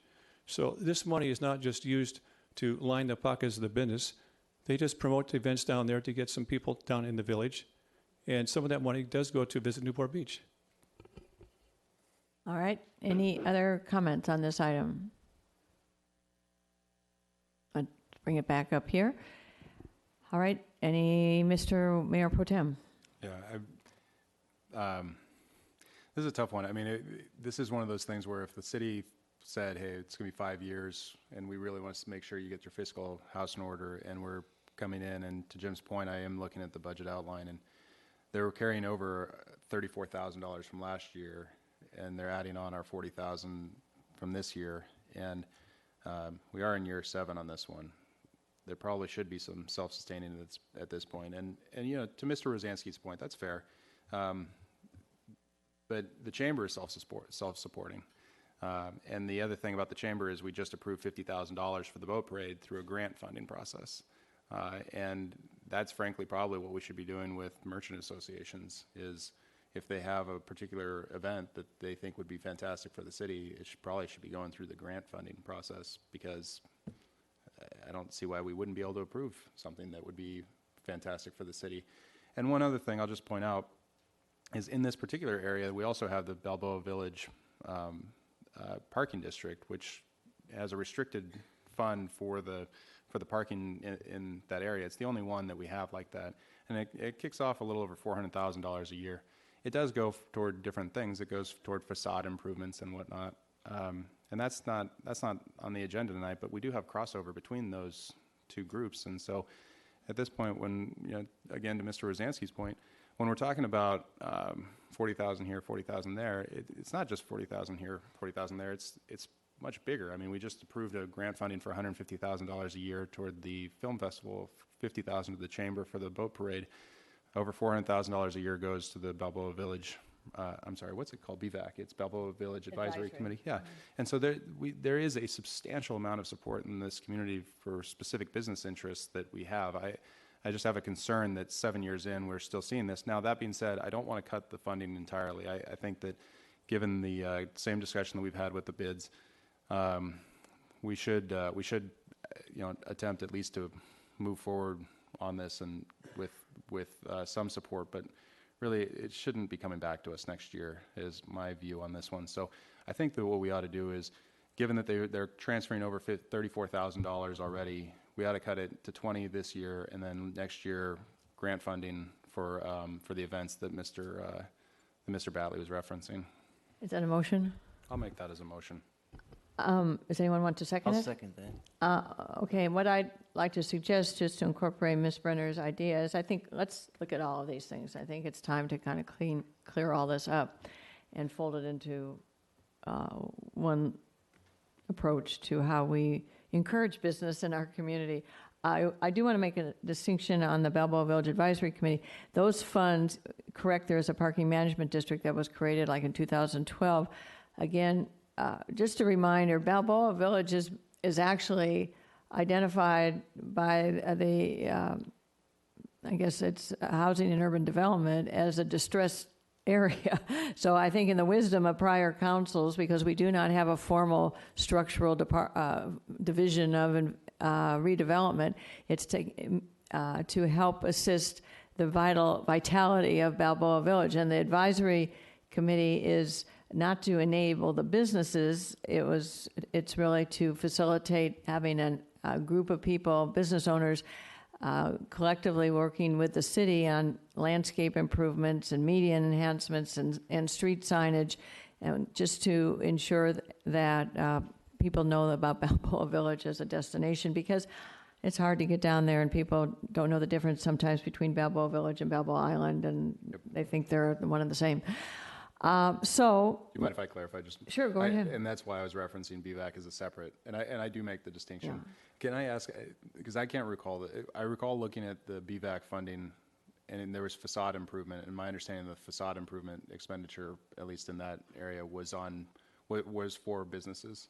If they applied for a grant, yes. All right, I just wanted to double check that. So so that's why I'm referencing. I recognize the distinction, which is why I want to make sure I'm at least referencing it, because I think, responding to a comment made that we need to be, we ought to be supporting businesses at a certain level, and I think we've actually exceeded that level significantly. So I just wanted to make sure I pointed that out. Okay, all right. Should we vote, or Mr. Muldoon? I just wanted to read a friendly quote on this topic. I think it's a Ronald Reagan quote. Looked it up because I remember it from some inspirational things he said. Government programs, once launched, never disappear. Actually, a government bureau is the nearest thing to eternal life we'll ever see on Earth. So I hope that this program respectfully dies in a timely fashion where private sector can take over. And I think weaning it off is the best way. It's great to see that there's still cash reserves. And if you come to us with a proposal in the future for a specific event, I think that's a better way to support than just to continuously give the entity cash. So thank you, Will, for your leadership on this. I agree with you. Mr. Avery. Yeah, I agree also. I think we all know, I think the town knows that the Balboa Village, if you've been down there at all, I back a long time ago, I ran a business down there, and it is a tough place to run a business for a variety of reasons, which if you're a regular visitor, you probably know what those reasons are. So it does need support, and I agree with Mayor Pro Tem's approach. Specific programs that are well designed that we can do that to drive business down there and help them. And Councilman Brenner's absolutely right. We need to let the ad hoc committee do it, as far as I'm concerned. But I don't want the merchants to think that we're just abandoning we want, I think, I want to support the businesses down there. The city should support the businesses down there, but not in the way we've been doing it. So it's just changing the method where there's some sort of more accountability, more specific, and we can agree on going in and producing, helping the merchants produce an event. And that would go to Mr. Mosher's point. I think we should offer that up to all the business districts in town and spread it out a little bit. Thank you. Mr. Duffield. Thank you, Mayor. I agree with Mayor Pro Tem as well. And I would just say that it is Mariner's Mile, for example, hasn't seen anything. So spreading it out evenly is better, but probably better is to do it on an event-by-event deal. And so I think that's where the direction we should be moving. Okay. Thank you. Mayor Pro Tem, you had a comment? Yep, so I need to clarify the motion just a little bit. I was looking back at staff recommendations. So my motion would be to approve using recommendations A and D and modify C for 20,000 instead of 40,000, and we don't need to do B. Okay. They're not a bid. Mr. Duffield, all right. And then we'll incorporate it into the other ad hoc work of the bids, just to look at it, right? Just to Sounds make good to sure me. we give it a full review. Okay, let's vote.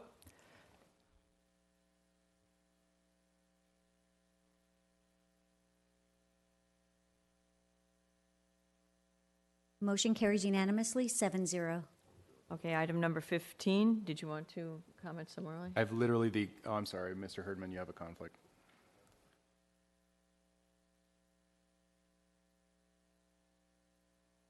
I've literally the exact same comments on this particular item. This was for members of the public, just to be clear that this is on the exact same timeline. This particular association received a 5 years of $40,000 a year funding.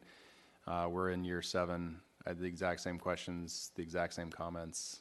I would probably, and assuming that there's, after public comment, just to telegraph, my intention would be to basically make the exact same motion. Mr. Duffield, did you have a comment?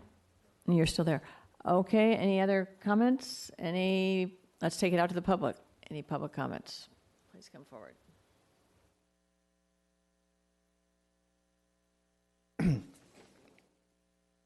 This item is the Balboa Island Marketing, Inc. I wanted to draw the council's attention to actually the profit and loss statement for the year that's just ending, which is the very last page of each packet. And you will see the income comes entirely from the city grant.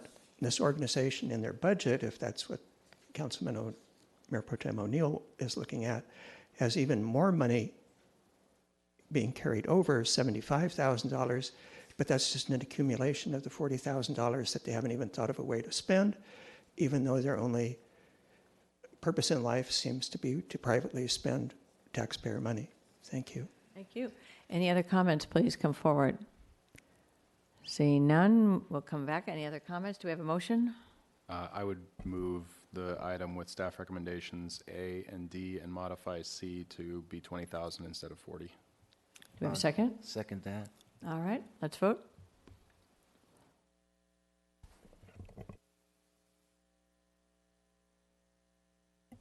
With Councilmember Herdman recusing himself, the motion carries 6-0. Okay, Madam Clerk, on public comments. Public comments are invited on non-agenda items generally considered to be within the subject matter jurisdiction of the City Council. Speakers must limit comments to 3 minutes. Before speaking, please state your name for the record. Are there any public comments on non-agenda items? Please come forward. Good evening, Mayor, Council members. My name is Denise Oberman. I'm here to follow up on 2 questions that I've previously asked of the council and also the staff, and I haven't gotten any response.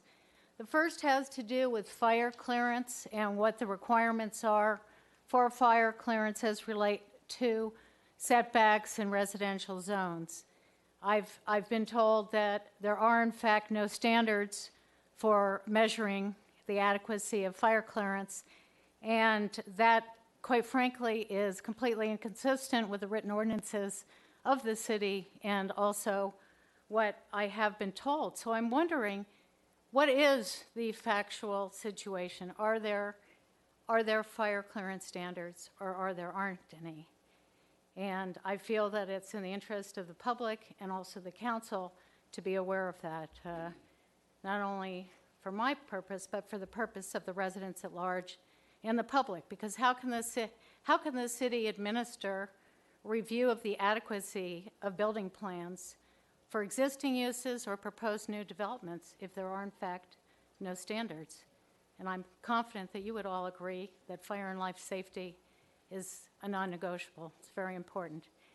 Second is an ancillary question that I have also, that I was advised that there's a requirement for the city to submit updates on its fire and related building codes in the form of a plan to the state, and that the update on the city's plans is due coming up here on June 30th of this year.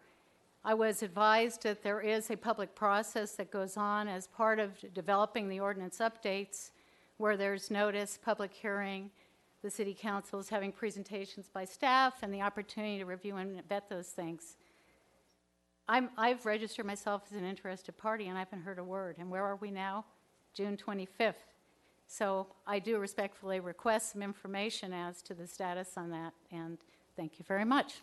Thank you. Mr. Georges, would you mind coming forward just to offer some answers to those two questions?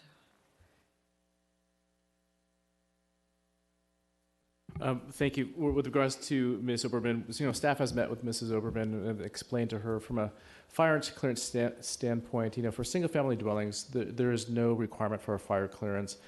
The exiting is through your front door, and Ms. Oberman's property is accessible in the alleyway and in the front door. With regards to the building code and fire code adoption, it's true we're going through a code adoption process. We will bring that forward to the City Council in October for a first review of the ordinance, then a second. And hopefully before the end of the year, we need to adopt the new codes. There isn't a deadline of June 30th? No, not with us, not with the local government. It's probably for the other state agencies, but not for local government. I see. Okay, thank you very much. Next comment, public comment on non-agenda item. Please come forward. Mayor, council members, I stood before you last council meeting, and I talked to you about boardwalk safety and issues we have. One of my neighbors also came up and talked after me about those same issues. And tonight, I'd just like to ask you, if you'll recall in the study session immediately prior to that meeting, the city staff came up with the commitment for short-term lodging that the city could report every Monday morning citations issued to those owners and the residents or guests staying at their properties that were breaking the laws and received tickets. What I'd like to ask is for us as citizens and for you as council members to get those same type of statistics for boardwalk citations. In the last 2 weeks, I've seen no difference. I'm on the boardwalk daily together with my friends and neighbors. We talk and we see no difference. There's still those electric bikes passing me between my time 5:45 in the morning till 8:15, doing 20 miles an hour with their surfboard racks on their bikes, getting to their favorite surfing spot. They're still there. The Surreys, every one of you know there's been commitments to remove the Surreys. I guess I'd say to you, we either change the law or we enforce the law, because it is not being enforced, and I think every one of you know that. The other issue is skateboards, not just electric skateboards, but all skateboards. I work out of my house. I can hear the clickety-clicks of skateboards going by my house at least 3 or 4 times an hour every day. So we're not ticketing these. And I believe if we can control it through data, as Councilmember O'Neill said, we get statistics within the police department, let's use them.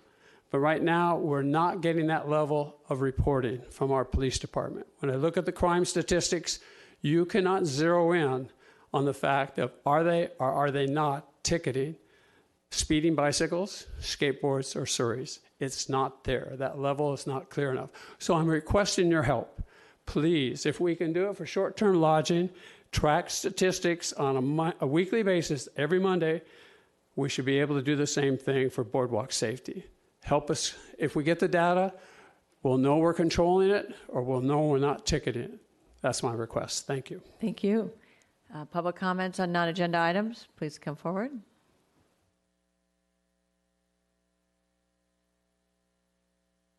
Hi, my name is Carrie Mock, and on June 13th, my son was riding his bike to school at Ensign and was hit by a car. He was hit and run on the corner of Clay and Fullerton, and it's a 3-mile drive. He made it within yards of the school, and he was going straight for at least 8 blocks on Clay. He was alone, so he was single file, and a truck just turned right on top of him onto Fullerton. I've sat there and at the intersection for a full 30 minutes and watched the whole morning play down, and it's just chaos. And what it's doing is it's endangering our children, and something needs to be done about that area. I think that part of the problem is there's a lot of construction around that area, and there's people that aren't really as concerned with kids. I've seen the roads are so narrow that cars are having to go single file, and what's really just traumatizing, my son, this isn't the son, it's an older son, and he doesn't want to talk about it. He's traumatized. He thought he was going to die. And while he was on the street with his bike on top of him, cars were going around him to go on their way.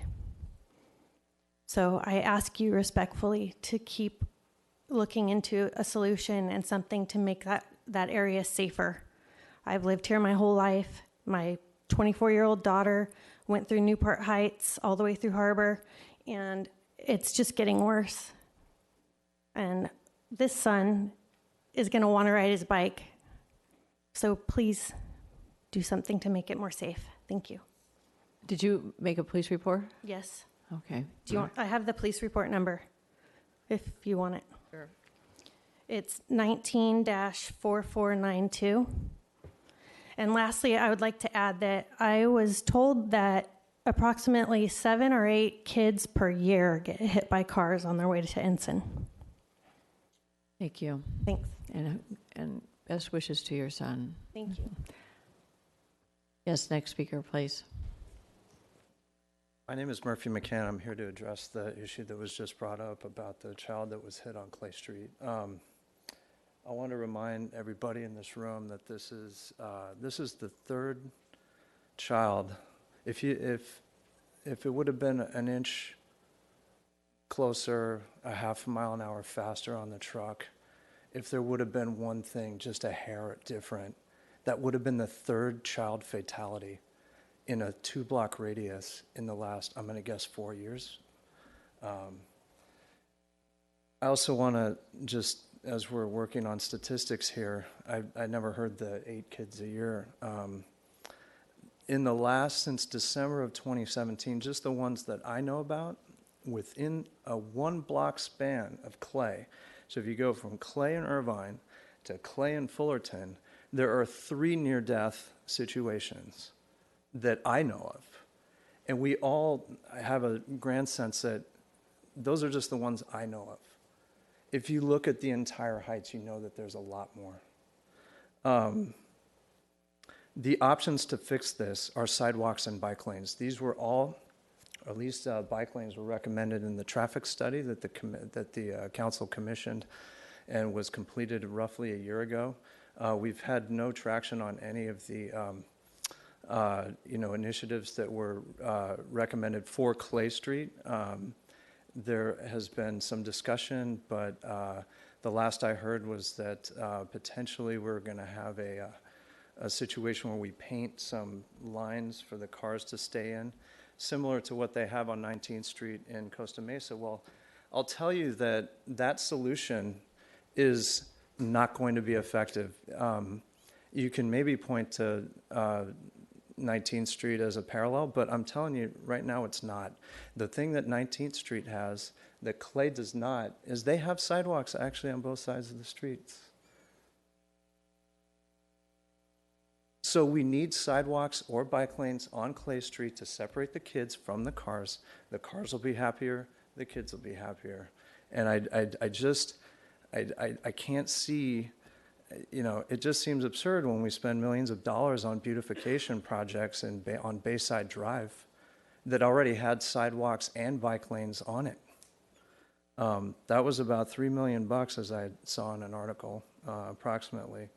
And to take that money for a beautification project and to not funnel it towards the safety of our kids seems absurd. Thank you. Thank you. Excuse me.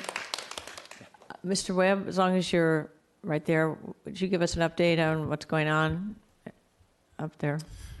Yes, we did. We had talked to you some time back about the traffic study and completed the elements that the council had instructed in there.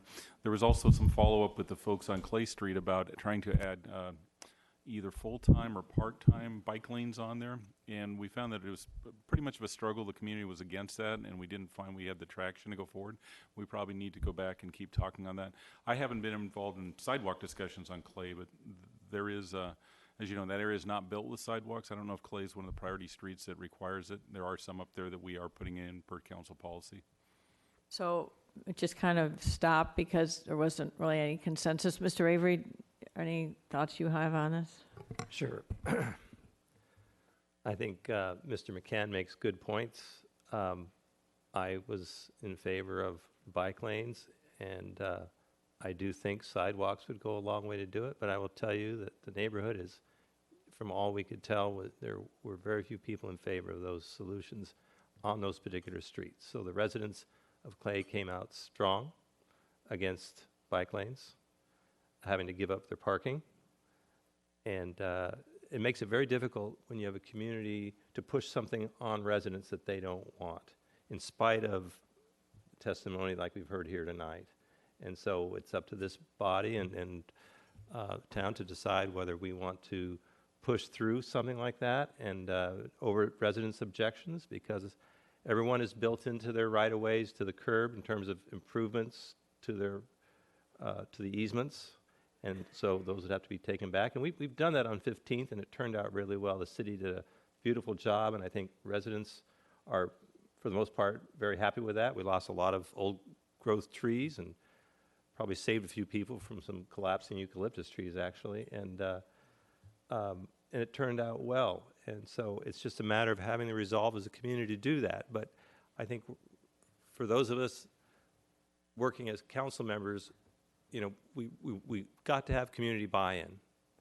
And the last resort is to push something down on the community where homeowners are in a meeting and they're saying, no, we don't want that.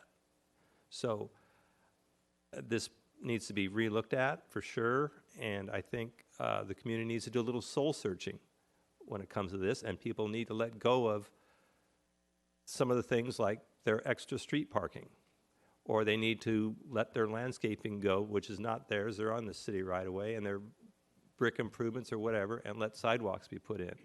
But it was being on these, we met 3 or 4 times, and it was very disappointing to me to see that there wasn't consensus on this when it's so obviously needed. So, and I don't know what to say much more beyond that, but we Mr. Avey, could I help you a little bit? Which is that, I mean, I think that you would have the support. Okay, so I was at the meeting when the residents spoke up. I counted approximately a dozen of them.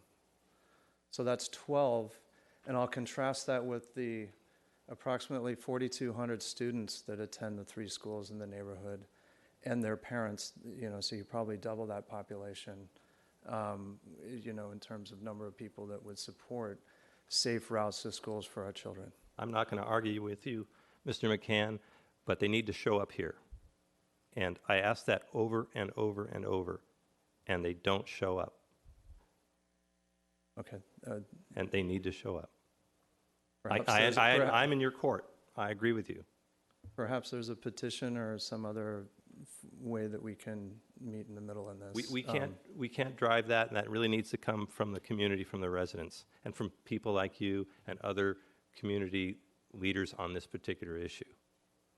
And we've met a bunch of times, and I just didn't feel it, so I don't know what's going on. I've heard from people onesie-twosies, but we need to make something like this happen, we need a lot of help from the community, from that particular community, where it's impacting the residents. And that impact is not nearly the impact that you're feeling, but nevertheless, we need to hear from them. I think I'm going to have to cut things off. This isn't an agenda item, so it's not really appropriate to have a discussion All about right, well, it. I had to be heard. I agree.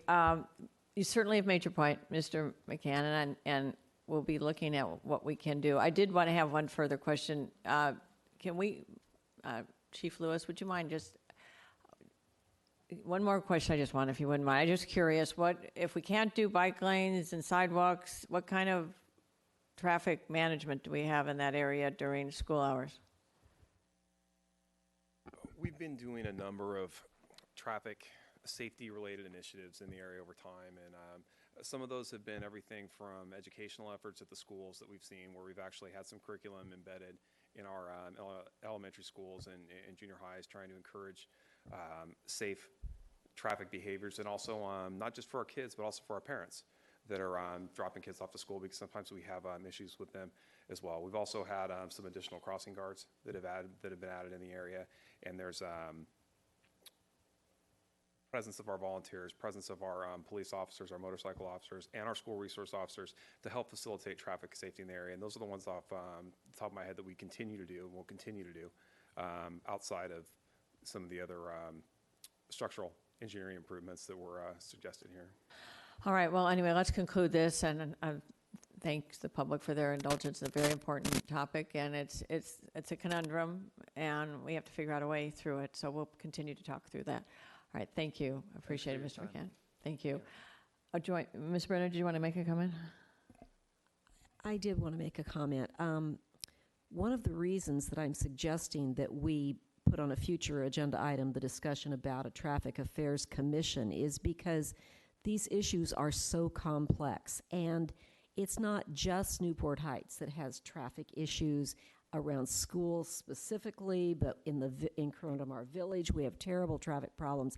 And rather than getting piecemeal information when something comes up at one of these meetings and we get a little bit of information, then the study, we have to ask for the results of that. We need a clearinghouse. When I was campaigning, traffic was among the top 3 issues at every public meeting I went to. Traffic is one of our most ongoing concerns in our community. And so we're talking about adding traffic officers tonight. If we had a Traffic Affairs Commission, that group would be responsible for being the clearinghouse for all this discussion and for bringing recommendations to us that have been fully vetted in the community, where they have asked for public meetings, like you said, Brad, where they actually get the people to show up and tell them what they want and what they can accept and what they don't want. So I just feel like this is a big issue in our community, and we need to look at it on a more comprehensive basis rather than just one issue at a time. Right, and you've proposed that, and we'll be discussing that as we go forward next meeting. All right. Any other public comments on non-agenda items? Please come forward. Hello, my name is Lindsay Fox, and I just wanted to go back and show my support. I am a mom, and I travel on Clay just about every day taking my children to school. And what I see is really terrifying. There really needs to be bike lanes or something for the kids to be able to get to school. And when we look between Irvine and Santa Ana particularly, we're only looking at about a dozen cars that are on that street, but that forces the kids to go out and around into traffic. Most of those cars are not residents. Most of the residents park on the side street where there's ample parking. Most of the houses also are on corner lots there. There's only a few that are not on a corner lot. So it really seems that perhaps there could be bike lanes that were maybe active a half an hour a day to allow for these commutes and not have parking during that time. It's not a situation like Balboa Island where there's so little parking and everyone's looking for parking. There is ample parking on the side streets. Very good. Thank you so much. Any other public comments? Seeing none? Okay, let's go into public hearings. First item, number 18, the reconsideration of the City Council's decision on May 28th to approve the application for a reconfigured residential dock at 939 Via Lido Sud. And I proposed the reconsideration, and so I will report that I have done my investigation with city staff. Mr. Miller is sitting there to clarify that there was indeed a permit issued for this dock. That was my concern for the reconsideration. And I wasn't clear in all of our discussion on May 28th. Was there indeed a valid permit for the dock? And I understand there was a permit issued to the prior owner in 1982. The dock was built in 1983. It was not built according to the permit granted, but in all these subsequent years, fast forward to the current time, that dock has been inspected by city or county officials and has been, for all intents and purposes, validated as a legitimate dock. So for purposes of this item, I will vote in support of the applicant's application to fix their dock. And we will later this evening be discussing a proposal by Mayor Pro Tem or other collective people to council members and staff to amend harbor policy and council policy H1 because it needs some tightening up and fixing up. So do I need a staff report on this, or can we just move forward? Mr. Miller. I'm happy to answer any questions. I know the applicant is here. If they'd like to speak. Are there any questions up here from anyone? No? I'd say I make a motion to approve the application for a reconfigured residential dock at 939 Via Lido Sud. I'll second that. All right. Public comments?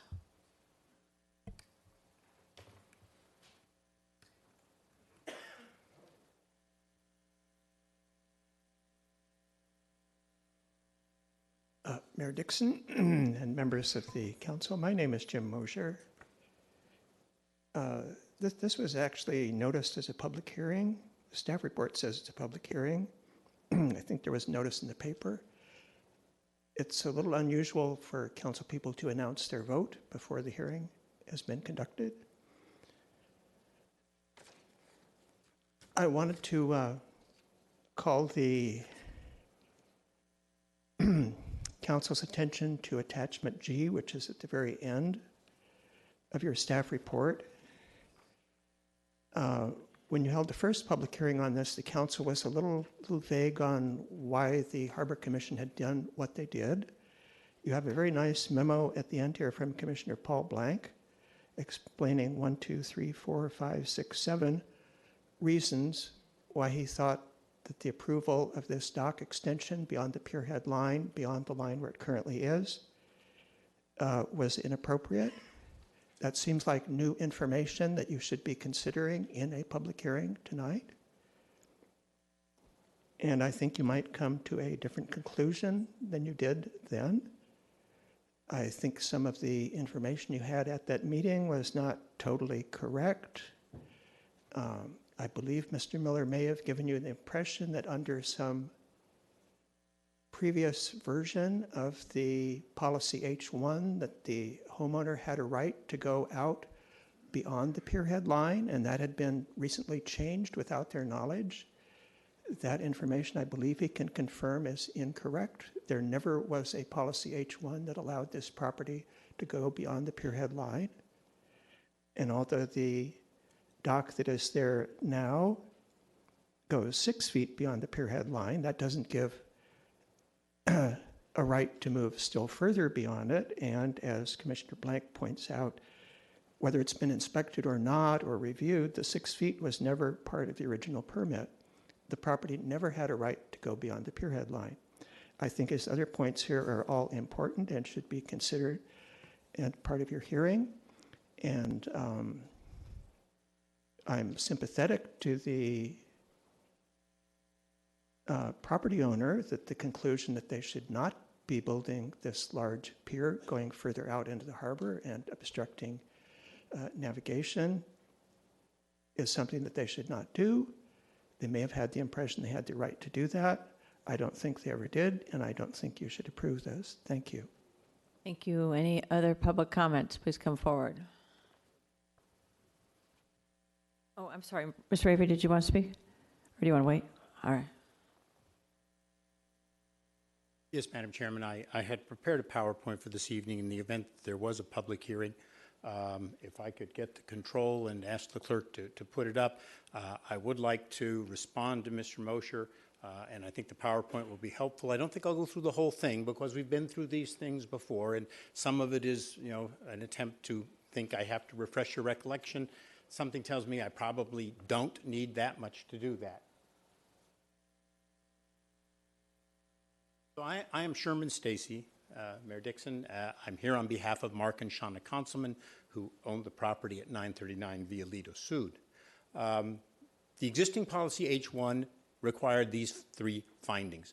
Those were findings I believe this council made on a split vote on the 28th of May. The dock does go to 4 feet from the project line, but the council, on the question of the pier being permitted, I think the mayor described it adequately.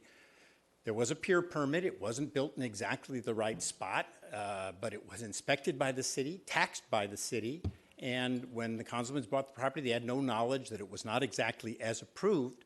And however, you know, whether it was or was not as to policy H1 doesn't really make a difference. If it was in compliance with what the drawing showed, it would not change what findings the current policy H1 requires.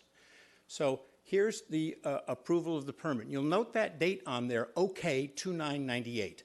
That's a notation put on this by Mr. Wes Armand, who examined the pier on a transfer of property on February 9th, 1998, and wrote this letter that says that they had inspected the pier, at which time it was determined that it conforms to the city standards. I mean, this is in your records, and this is where I think that it is correct to say that irrespective of whatever the 1981 drawing might have shown, at this point the pier is a lawfully existing and entitled to remain pier. Mr. Mosher has indicated that never did policy H1 allow piers to go beyond the pierhead line in this area. The area is between bulkhead station 172 and 171. So this picture, that house 915 Violito Sud is at bulkhead station 172. If Mr. Mosher was correct, this dock, which itself extends beyond the project line, could never have been built. The same thing with the dock next door at 921, the dock next door at 923, the dock at 929, and the dock at 933. In fact, every house between bulkhead station 171 and 172 extends beyond the pierhead line. Several extend beyond the project line. Now, Mr. Conselman has been asked to imagine that his dock had a vessel of the maximum size projecting the maximum amount permitted. In our last session, he agreed, and the agreement stands, that he would not extend beyond the end of the dock more than half the beam of the boat, where standard policy says you can extend the full width of the beam. That means that he would extend at most about 6 feet past the project line if he put the maximum size boat in the dock. And when evaluating whether it interferes with navigation, you need to imagine a maximum size boat in every other one of these docks. They project out 22 feet, 24 feet, 16 feet, 19 feet, if people put the maximum size boat on what exists now. So he is much less. And Mr. Blank's comments are the comments of one harbor commissioner as to why he cast a vote. They are not the findings of the Harbor Commission. But you did not approve a dock that the Harbor Commission rejected. They rejected a dock that, in their view, extended 23 feet with a vessel past the project line. You approved something 17 feet shorter. That compromise, Mr. Blank suggests, maybe could have been accomplished by moving the headwalk closer to the bulkhead. The council did not decide to do that. We have the dock that we have proposed, and I think you should affirm that decision. Here is 933 Violito Sud's 2003 permit. All Mr. and Mrs. Councilman want to do is to do basically what this permit was issued for. It also was evaluated under policy H1, and it's approved, and you'll note the Coastal Commission item number on it. It was approved by the Coastal Commission. So Mr. Mosher's prior comments to the effect that it might be of concern to the Coastal Commission, it was not of concern to the Coastal Commission immediately next door to do virtually the identical thing that the councilmans proposed to do. I'm not going to go through these again to show all of the various ways we met. These are things we showed the last time. We don't have these negative impacts that are suggested. I think the council should reaffirm the decision it made on May 28th, 2019. Thank you. Any other public comments on this item? Seeing none, we will bring it back up here. Mr. Avery. All around the harbor, there are examples of docks extending beyond the project line. And for years, especially in the early years, the city had really no concept. And we've got that now. We've got H1 policy, and we're going to be bringing that back. And so we're going to try and make it uniform so everyone understands the game. Absolutely, wherever people's docks are today, those people that have docks that extend beyond the project line, that are 5 feet out further from their neighbor, we cannot ask them to change their dock. We can't ask them to pull it back. They should, like the councilmans, they bought a dock they thought was permitted. And the city, over the years, has been responsible for allowing these anomalies to happen all around the bay. So we have to take responsibility for that. Even if they weren't built to plan, as many of them were not, they extend out further than the plan. The city didn't go out there like we do, inspectors go out to houses and take a tape on that dock at that time and say to the contractor, hey, this is 3 feet beyond where it should be, you've got to rectify this. It happens all the time ashore, but the water's a different place. And so people, for years, the bay has been very foreign to, I think, the city in many regards. And that's changed over the time with the Harbor Commission coming along, and the Harbor Commission has a much better grasp. But I think the city needs to get a better handle on it as well. As these things happen, we need to be on our game as the authority to go in and make sure these docks are built as they were intended. Indeed, the councilman's dock does extend beyond their plan, but it's not their fault that it extends beyond their plan. They bought the house that way in good faith and thought it would be, it was fine. And in fact, that probably should have been checked pre-purchase, but we don't have any system to do that right now on these docks. So I think we're working in that direction. I'm going to support this now because I feel that the councilman's made no, they made everything on very honorable terms about how they wanted to increase the size of their dock. I do think, this creep needs to be contained, and I have reasonable hope that over time, the H1 policy, when we bring it back, will address these issues without punishing the people that have docks that aren't in compliance because they bought their houses, those docks were there when they got there, or even if they were able to submit plans that the city approved that were too far out, or they were not checked on the way out. That's not their problem, that's the city's problem. The city, it's incumbent upon the city to make sure all residents build their houses to the right plans, to the plans that were approved, and then go out there and double check and make sure it happened. So we need to put those same guidelines on the building of docks, because ultimately this is where the private property and the leases for the docks come into play with the passage of boats and people enjoying the harbor. So it's my long way of saying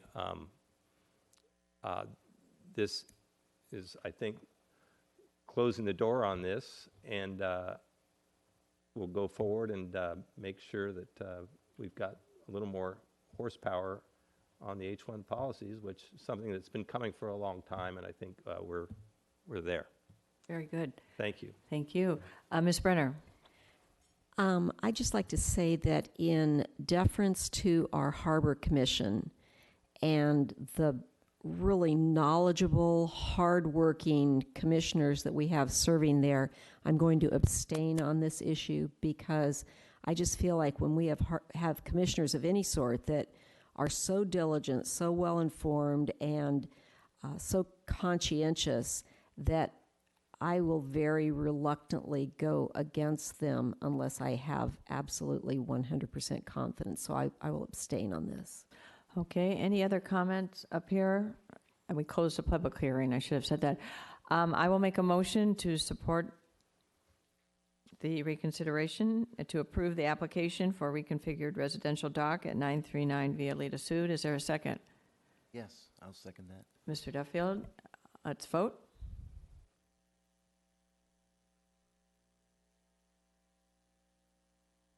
With Councilmember Brenner abstaining, the motion carries 601. All right, moving on. Next public hearing is a resolution to confirm the levying of assessments and appointing the advisory board of directors for the Corona Del Mar Business Improvement District's I'm sorry? No, that's under current business. So this is number 19 on the Corona Del Mar Business Improvement District's fiscal year. And Ms. Losey, did you want to make a report? No report, just All we're right. coming forward to you with our annual renewal process, the public hearing. So we're asking council to hold the public hearing. If there's not a majority protest, which I believe we have not had any written communications from any of the members as of yet, and then to approve the resolution to move forward with the assessment levy and appoint the listed bed members that are on the staff report. Okay, Ms. Brenner, your name's up here. Did you? Okay. Any comments up here? Okay, we'll go open the public hearing to the public. Please come forward if anyone would like to speak on this matter.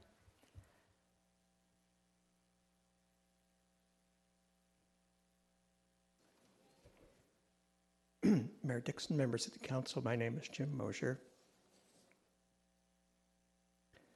I do have a position on this. I'm not actually going to say what my position is, but I believe there is a lot of confusion about business improvement districts, and I just wanted to bring to your attention what I believe are 5 misconceptions about these.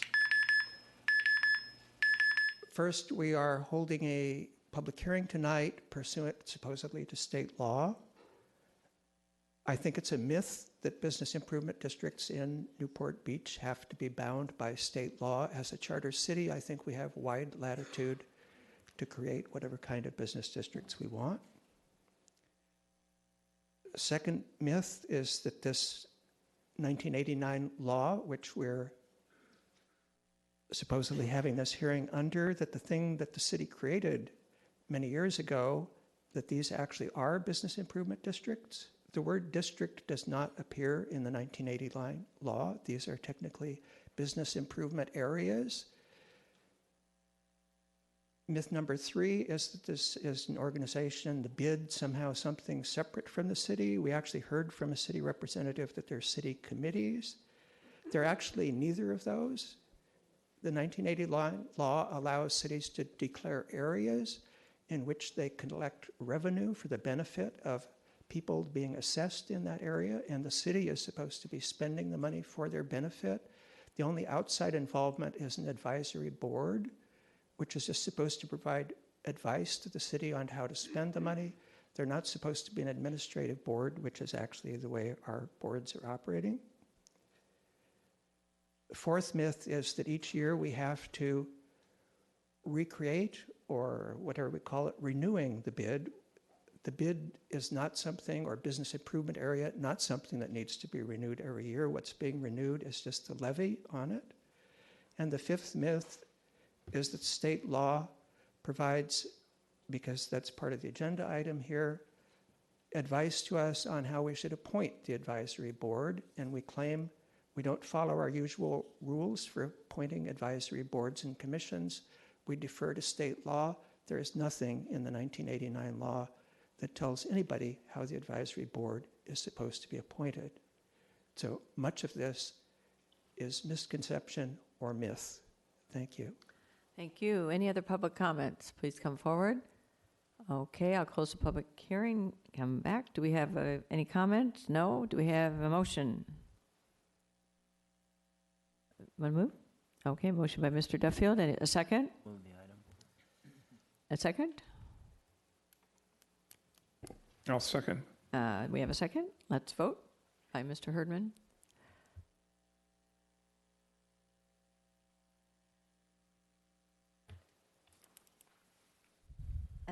Councilmember Duffield.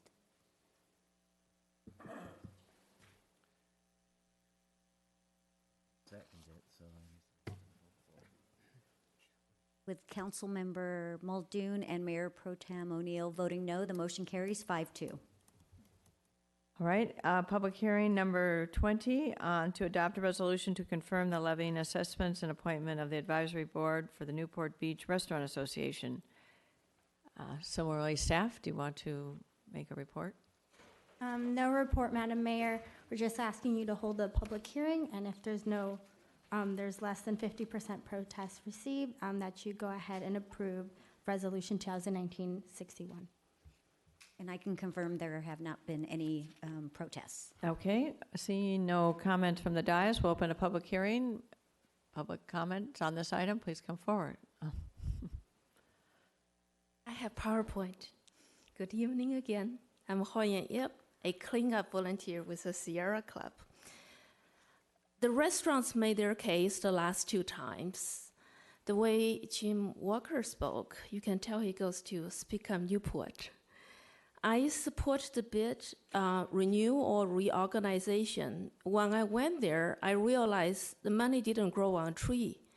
They are very smart business owners. But I suggest let's add an environmental program like some other cities, including some of our neighbors. The ones at work have teeth. Last June, the Water Quality Committee asked my team to go to restaurants to talk about plastic trash. We talked to a variety of restaurants. I went to the bid in July and August. Every restaurant we talked to understood the plastic ocean problem, was willing to do something. So that will go under top food service issues and identification, under improvements and activities in their annual report. But identifying a problem is not enough, as we see from the social media posts. But we can't blame them because they work on this just like how we work on New Year resolutions. People are more law-binding than self-disciplined. Next slide, please. I have been working on trash provisions compliance for 2 years. I don't know a city that's not concerned about the increasing trash costs. I don't know a water quality committee that doesn't want to ban single-use plastics. Meantime, I contributed to 3 bans elsewhere. You probably read Dana Point upgraded their styrofoam ban. This page is not enough to show every ban, but it's enough to show the trend. Plastic ban is not a matter of if, it's a matter of when. The bid understood the big publicity they could get from NGOs. So let's come up with an environmental program. And for Newport, being Newport, let's lead with a plastic ban. If a study session is needed, let's invite fish, whales, turtles, and the children to give a presentation. Thank you. All right. Next item, next comment, please. Good evening, Mayor Dixon and City Council. I will make really brief in regards to the Restaurant Association. I'd just like to really point out, once again, out of 450 stakeholders, we had 0 protests, 0 people that complained about being a part of our organization or the fees that we charge. We feel that we are very much extending a service to our stakeholders. We feel that we are improving upon that with the help of our relationship with Newport Beach and Company. The other thing I'd like to point out, so that there's no misunderstanding about the amount of time that our bid requires from city staff, is during the last study that we did with Mayor Dixon and Pro Tem Will O'Neill that attended the outcome of that. City staff, according to Mary Losey and from what we can gather, requires a total of about 4 hours a month to service the Restaurant Association. I don't feel that that's a real burden on the city. I don't feel that we really abuse that time. We are pretty self-sufficient. We have, with the relationship that we have with Visit Newport and Newport Beach and Company, they are doing all of our administrative, our accounting, and our marketing. That's all that we do is marketing. We don't build streets. We don't do anything in the way of construction. We're simply a marketing entity to provide, hopefully, an increased revenue and increased customer count and make Newport Beach a destination, which we sorely need because we have a lot more restaurant seats than we have residents. So I would hope that you would continue to support our bid, and I would hope that in the meetings to come and with your ad hoc committee that we can be of service to you and hopefully answer and provide you with some good answers and hopefully provide you with the statistics or the information that you need. Thank you. Thank you. Any other comments, please, from the public on this item? Please come forward. Seeing none, we'll close the public hearing. And so any comments from up here? I see none. Do we have a motion to approve the assessments and appointment of the Advisory Board of Directors for the Newport Beach Restaurant Association? I so move. I second. Okay, a motion by Mr. Herdman, second by Ms. Brenner. Let's vote.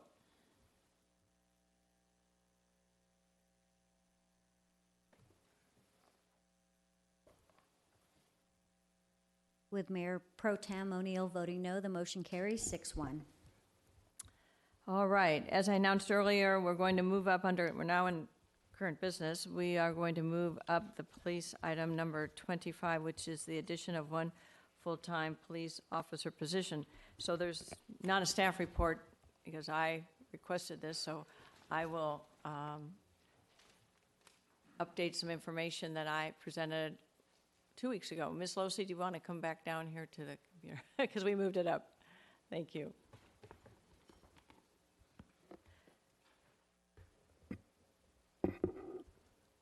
So for those of you who remember from 2 weeks ago, there was a proposal to add 2 police officers to regain the staffing levels that were first achieved in 2010.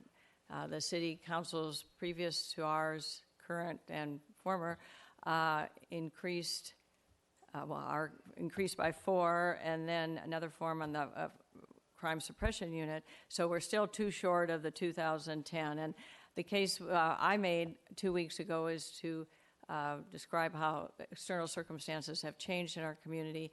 And I just wanted to update with some current statistics year to date for the 5 or 6 months of the year to date, as well as current month. And so I'm going to run through this very quickly. Some of this is familiar to you. So the first is, if it's hard to read, but I will translate it, and we couldn't get a highlighter. But if Mary, if you would, or where's Mary, who's running the slides? If the chief, I'm looking at on January 1 through June 11, the last item, total violent crime. I'm calling that. There shows a 2% decrease. We're going to be hearing a lot of, it's been declining. So violent crime decreased January 1 through, June 11th by 1 person from 219 to 218. And so it looks like a 2% increase. The point I am making is I'll make in this presentation that there's still 44 violent crimes that have occurred the 6 months of this year. And in fact, in the last week of May, I guess it was 3. What is that 3, Chief, if you want to clarify that number? The last week of the May, 3, over on the left? It's actually last month. is what that's referring to. Okay. All right. And then just looking down, again, I want to report on some increases or current statistics under property crime, which is this, is this a pointer? I don't know how it works.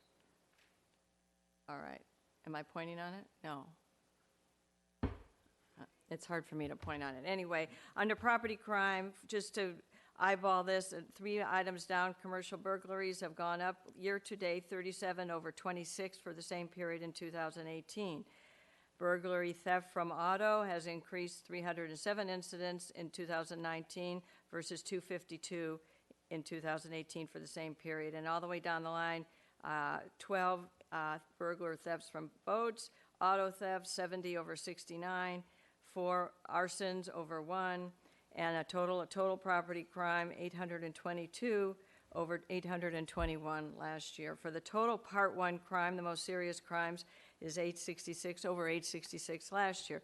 A lot of crime in our community. Going to the next slide, if you would, please, which is year-to-date totals. Total felonies year-to-date 2019 in our community, 250 crimes, felony crimes, compared to 245, so it's an increase of 2%. Misdemeanors, 1,241 misdemeanors compared to 1,190 last year, a 4% increase. So total arrests by level, 2019, 1,491 over 1,435.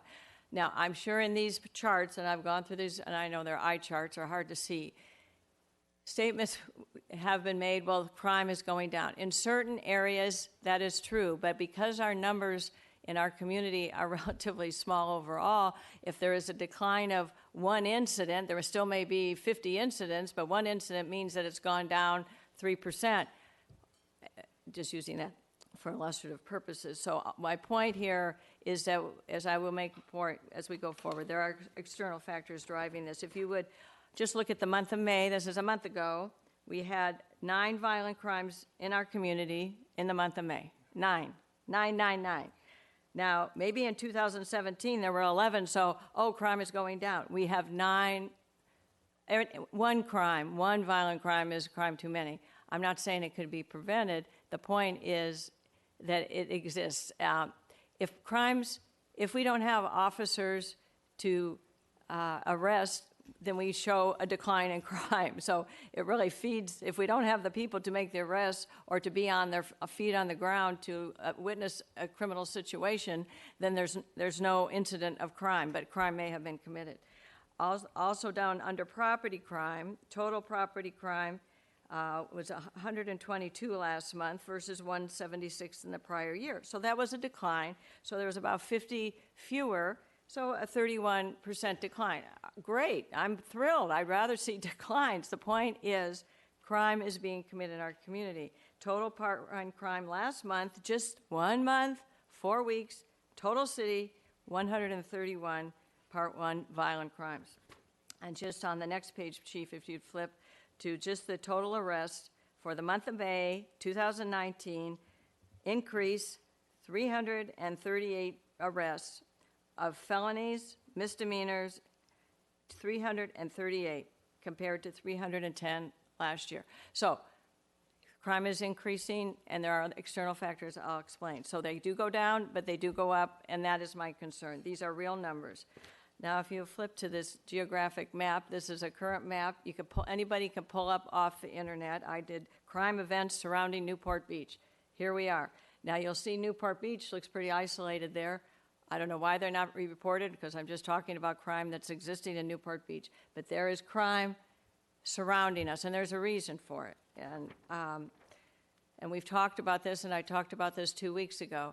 AB 109, certain laws and propositions, statewide ballot propositions, have changed the definition of felony crimes, changed the incarceration periods, and then changed the periods of incarceration where people who have committed felonies are being released from prison early. Even long-term prisoners who have been in prison for 30 or 40 years are being released because the laws are changing. AB 109, Prop 47, Prop 57. So these have now been in effect. AB 109 was like 2011 or 12. And so these propositions that have been approved, this is something that's happening, and we are going to be prepared. I'm not trying to inject fear into this.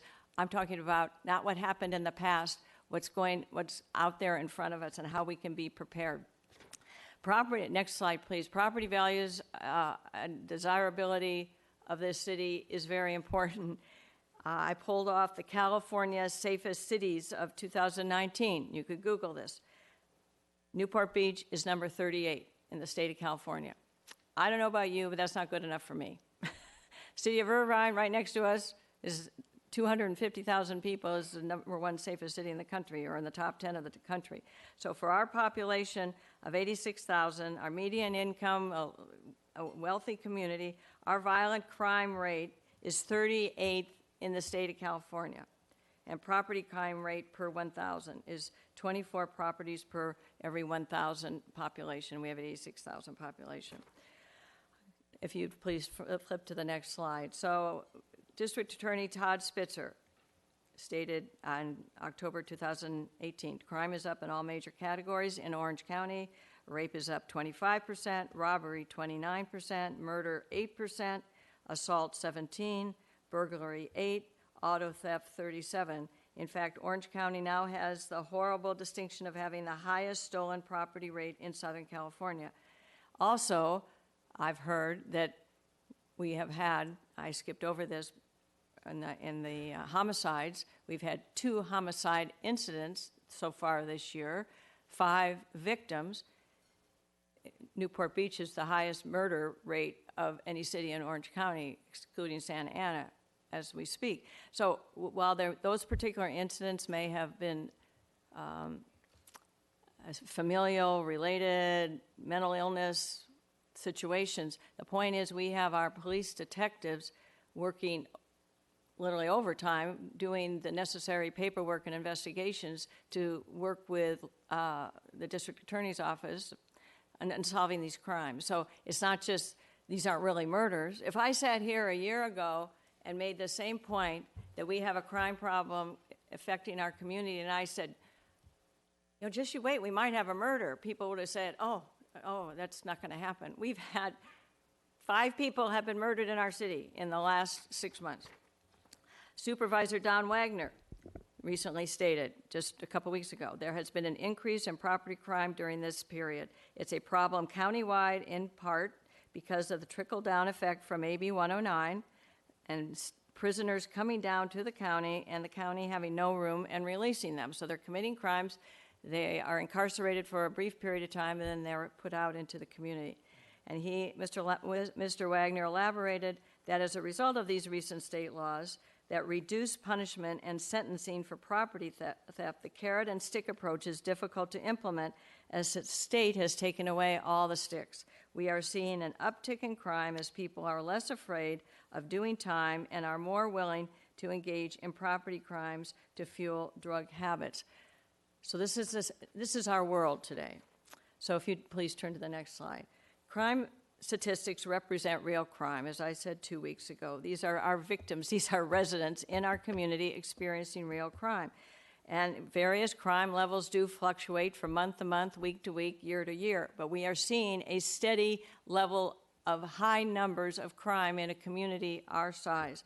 And as we think of our city as a population of 87,000, but on a typical day from May 1st to September 1st, we have an extra 200,000 people visiting our city on average, according to the police department. So we have high demands placed on our police department.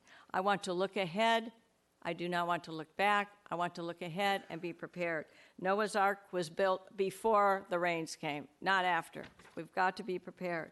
And so I said 2 weeks ago, should we set higher goals for public safety? And have we allowed these crime and incident rates to just be normalized? We think hundreds of crimes that's just normal. That is not normal in a community that wants to be number one in safety. Isn't it fair to our residents who are literally asking for more? And it's number 38 in the state, the best we can do. I just want to focus on this next slide, attrition rates in our police department. in any organization, you have turnover. So there was discussion 2 weeks ago that as soon as 8 new graduates from the police academy come on board, then everything is fine. Well, there are already projected 6 retirements already this year, so it's a constantly moving target. Any organization is fluid. It's not a bad thing that people retire or are injured or they move on. It's reality in an organization. It's fluid. Getting one additional officer will restore a small bit of normalcy to the current composition of our police officers. And to that specifically, the cost is, if you would go to the next, so we're down to 1 police officer, $163,000 a year annual salary at the lowest level under PEPRA, would be hired under PEPRA, which is PEPRA is the Reform Act under Governor Brown from 2012, so employees hired under PEPRA pay a significant higher portion of their salary to their pension. So they're already coming in at a lower cost per employee and contributing to their pension, which is a very good thing that we're grateful for. And if for some reason, and I just talked earlier this evening about the unfunded statewide pension liability for the city or all cities, there's no talk of a recession, but if the CalPERS fails to be a strong investor and get a return on their investment, maybe the discount rate would be lowered, but it's not going to happen for 2 or 3 years, if at all. And so it's just speculation at best. We are a city. We just passed a balanced budget with a modest little surplus that we get every year. We can afford 1 police officer. So my last slide is our police department's performance is extraordinary and exceptional, and they do so much with so little. And I want to move once again, in 1 officer position to rebuild our staffing levels. And I offer appreciation to Councilmember Muldoon, who struck a very good compromise that I continue to support. I am willing and eagerly willing, with that 1 additional officer position, to give the police chief certainly the authority. He's responsible for his organization to determine when the best time is to push the button on, and if we were to approve it this evening, to push the button on that hiring and determine where that position should be positioned. So that is my motion, and I'll invite any other comments from the dais, and we'll go out to the public if need be. So thank you for your indulgence on my crime report update. So thank you. Dean, did you want to speak? You're looking for a second to your motion? Sure, thank you. I'll second it. Thank you, Mr. Herdman. Mr. O'Neill, Mayor Pro Tem. Yeah, I was waiting. Ms. Brown, I wanted to make sure I had shown my thought process on this one.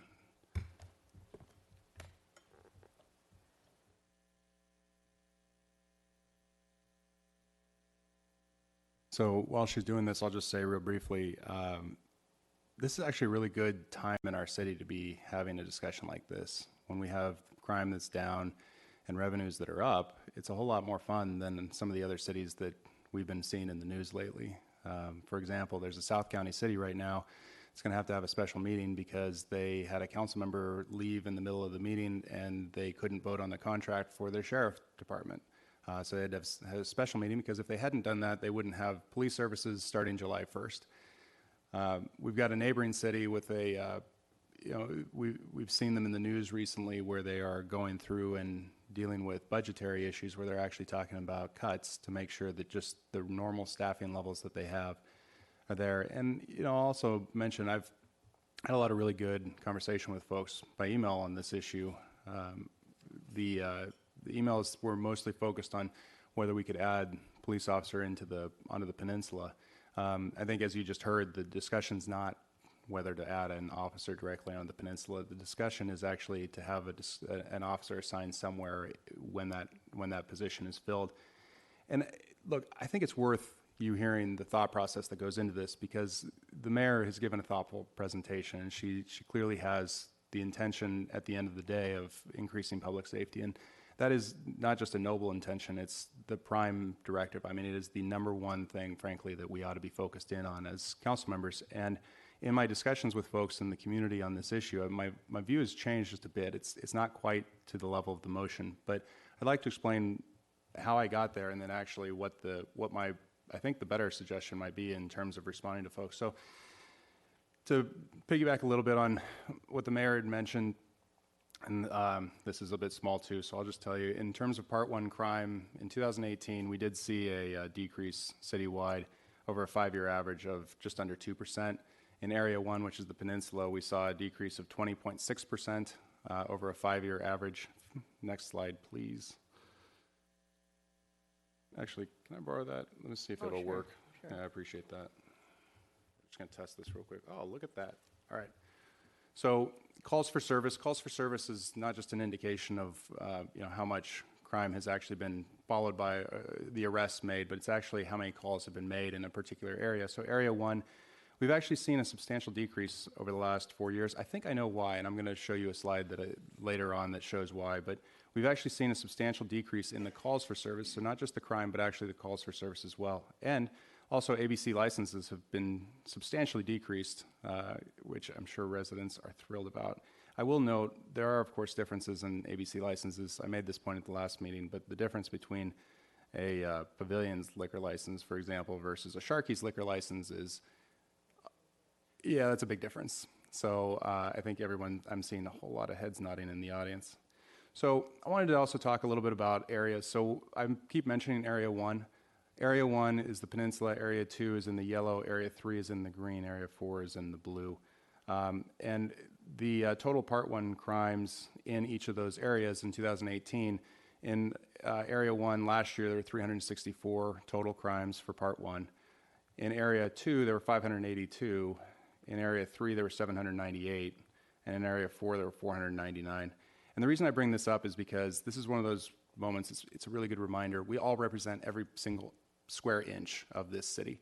And so we have this interesting system where what we are doing is we are actually elected based on a district system, but it's not a true district-based system. We have to campaign citywide, and the reason for that is because we need to know what's going on just as far down on Peninsula Point as we do up in the Newport Coast.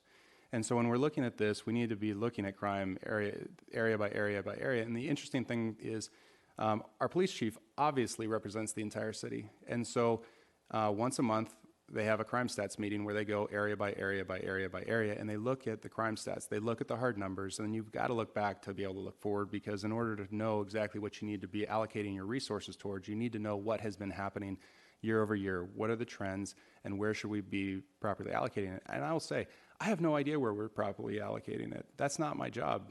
That's why we hire a police chief, and he's been doing, frankly, a really good job, and I want to show you why. Year to date, the mayor touched on some of this, but I'm just going to run through this. Year to date, January 1st, 2019 to June 11th, 2019, she's right, Part 1 crimes exactly even with 2018. But we've actually seen, because of the prior years, a 9% decrease on a 5-year average if you compared 2019 so far to the previous years. Area 1, it's actually down 29% on violent crime year to date. Area 2 may mark the lowest monthly Part 1 crime total since 2014. It's down 31% from the previous years, and arrests are at a 5-year high. It's fantastic to see arrests going up while crime is going down. That means the following month, you're probably going to see another decrease in crime. It's a great stat to watch that trend line happen. Area 3, 0 residential burglaries in May and only 1 in the prior month. It's down 33% versus May of last year, and it's up 20% in arrests in that area. Again, I love that stat. It's a great stat to see while you're seeing decrease in crime as well. In Area 4, we've actually got a lower number in Part 1 crimes in May than the previous 5 years of May. Again, great trend lines, and then traffic actually down 10% overall in injury collisions, which means any crime is a bad crime, and we've got to stop it. But we are seeing the decreases, and until I know of a city that hits 0, it's going to be really difficult for us to feel like we can't just throw more police at something, especially when we're seeing a decrease right now. And this is what I mentioned earlier when we were talking about the calls for service going down and the arrests going up and the crime going down. Again, great trend lines. You ought to be really proud of your police department for those trend lines. I think it's because we've actually seen the department staffing levels increasing to the budgeted amounts. And this is really important because there's a difference between a budgeted staffing position and actually filled staffing position. So when the mayor was referencing retirements, those are going to be 6 unfilled staffing positions, which means that the moment that happens, we're going to be down to 140 spots, which means that we'll need to still add 7 more positions on top of the folks that we have that are coming in off of the academy. And if we were to add another budgeted staffing position, that would mean we'd actually have to add yet another body. And I'll just say real quickly, we have really, really high standards for our police officers, and you should love that. You really should love that our police department holds such high standards. The problem with that is it actually takes a really long time to, 1, find a candidate, whether it's a lateral or someone coming in who's new, and then 2, it takes a really long time to get them onboarded because they need to go through a supervised training for quite some time. We have field training officers for a reason. So one thing Councilmember Brenner had mentioned in the last meeting was we ought to make sure that people know, how much we're spending and what people are getting for their money. Our police budget for the city of Newport Beach that we just adopted is $66 million. Now, I know that's a big number, and I need to put that in comparison somehow. So I thought, what better way than to look at the entire general fund budget of every city in Orange County and compare it to our police budget. So our police budget is more than the entire general fund budgets of Aliso Viejo, Brea, Buena Park, Cypress, Dana Point, Fountain Valley, La Habra, La Palma, Laguna Hills, Laguna Niguel, Laguna Woods, Lake Forest, Los Alamitos, and Mission Viejo, Placentia, Rancho Santa Margarita, San Juan Capistrano, Seal Beach, Stanton, Tustin, Villa Park, Yorba Linda. All of their general funds, their entire budget is less than our police budget. And barely missing the cut, San Clemente and Laguna Beach. And the reason we're able to do this, of course, is because we have fantastic revenue. And because of the cycle of safe communities means higher property values means more property taxes means the ability to hire more police officers. We have to find that balance, and I think that we are. We also need to, we have got to keep in mind our pension liability. The unfunded pension liability right now, we're making progress. Look, in 2016, our police, our safety, which includes police, fire, and lifeguards, are down below. The funded status is just slightly under 61%. That means we have just under 61% of all of the money that we need to pay the pensions that we've already committed to. And it's going up because this council and the Finance Committee have been making great recommendations on how to decrease this unfunded pension liability. So we've got a 62.8%, and then we went up to 64.3%. But just recently at the ACCOC event, my understanding is the CalPERS representative said that they are not at 7% right now, which is what they need to be at even. They are currently at 5.8% with a week to go. We are going to lose money on our investment this year because CalPERS did not invest it to get to 7%, which means our unfunded liability will go up.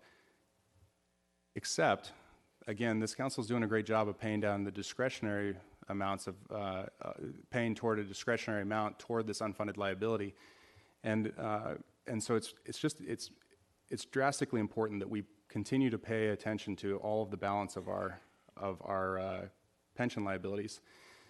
And I will say, just a month ago, our state senator John Morlock, the only CPA in the state legislature, said an inverted yield curve historically has been a harbinger of recession, so prudence ought to be the word of the day.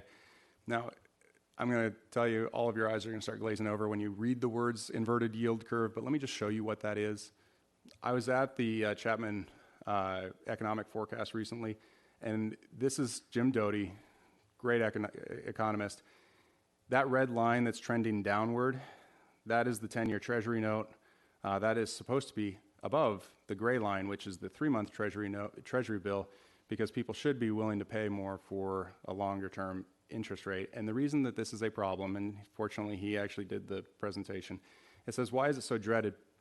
What you can see is every time the red line goes way down, we have a recession.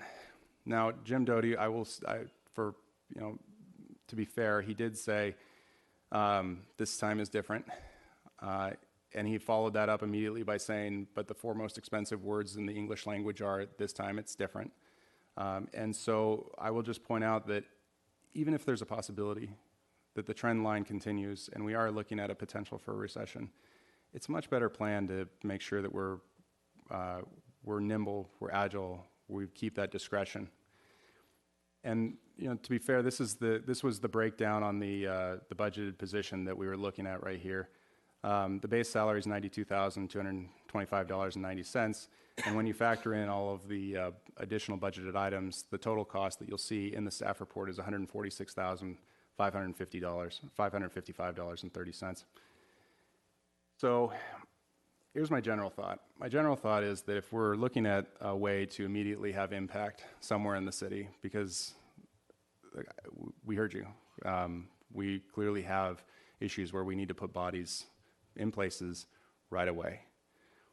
And we have a significant number of police officers who are ready and willing and able to do that if we provide them overtime. Overtime gets rid of, well, that box didn't work quite right. It gets rid of literally every single item below salaries. So if we were to get rid of all of those items and instead focus in on the $92,225.90 and allocated that number instead entirely to overtime, what we can do is we can do a budget amendment tonight for that number, tell our police chief, go. Hire officers that are currently employed. It can happen as soon as this weekend. And those officers would be getting paid overtime, and I guarantee you they'll take it and they'll go where the police chief has asked them to go on that overtime. So I can get behind that, because what that does is it doesn't increase any of the benefits, it doesn't increase any of the pension liability, and it does immediately change and it changes that lifestyle that you're seeing. If you're not seeing a police officer somewhere, and then let's pay him overtime to go there. But that's our police chief's job. It's to figure out how to allocate those resources. So let's give them resources immediately. Let's give them overtime. And in the next budget cycle, if they really believe that the trend lines are worsening, then let's look at figuring out what the total number of police officers we ought to see. But Chief, I have to say, you're a creature of your own success right here. I mean, that your department is doing so well that I just cannot support giving another position to it.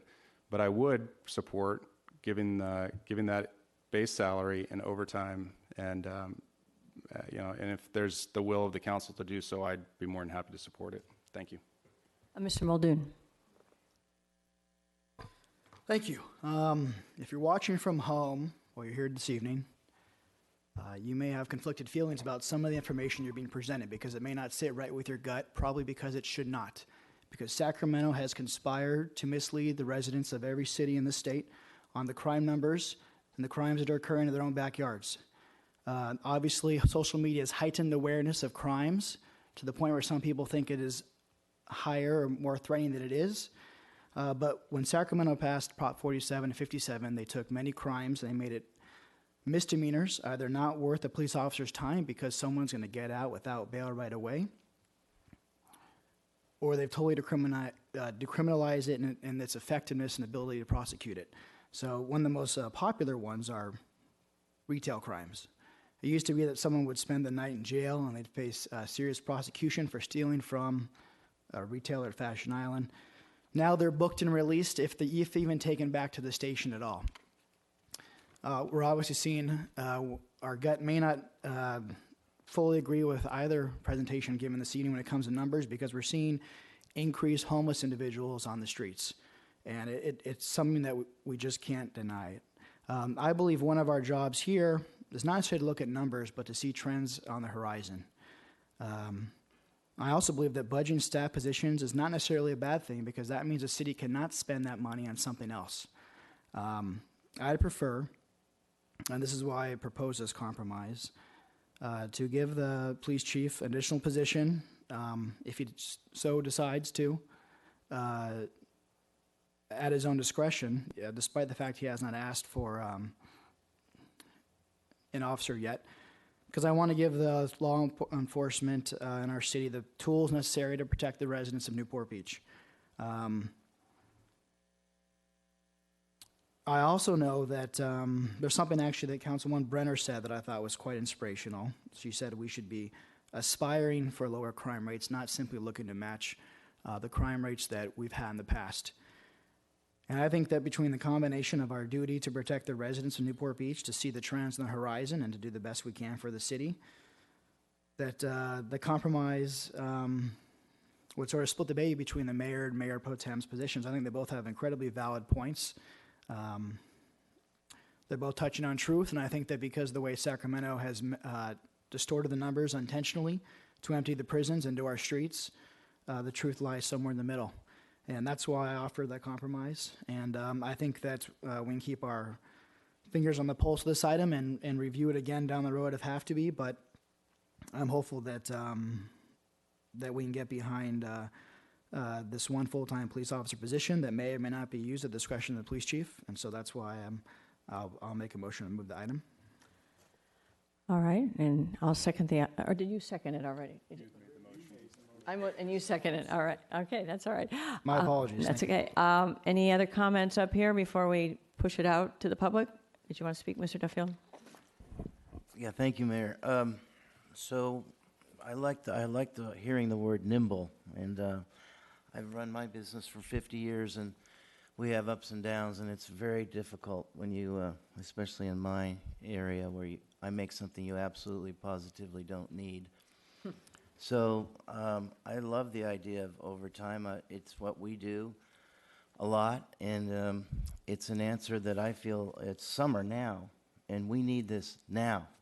And what the trouble that I'm hearing is that you don't just hire any person to be a policeman. It takes time, and we don't have time. Summer is here now.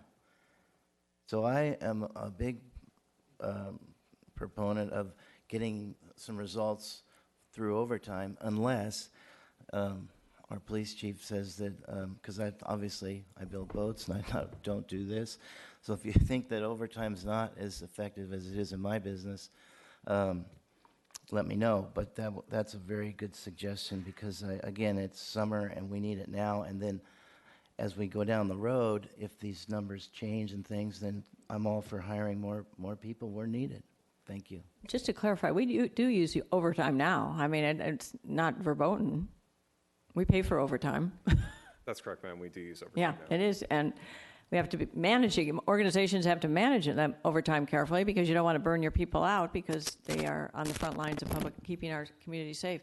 Mr. Avery, did you want to make a comment? I'm sorry. I think Mr. Duffield had asked the chief a question about the prudent use of overtime and whether you would be able to use additional I didn't know that was overtime. a question. That's how I understood the question. So I was curious if you had a response to Mr. Duffield.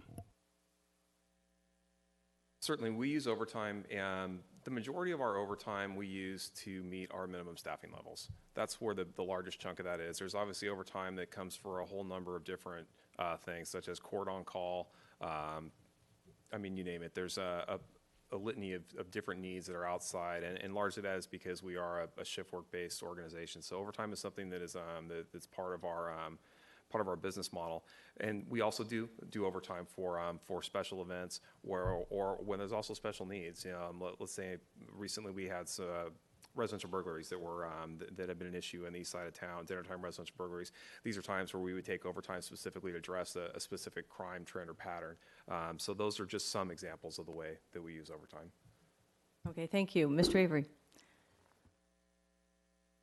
So, Chief, would the department be able to absorb this tranche of overtime without taxing the existing force, in your view? Looking at $92,000, I believe that number is something we could spend on whatever the needs that we identified over time. I don't think that's something that we would have an issue managing in terms of not having the staff to actually work the overtime. I think we could probably do that.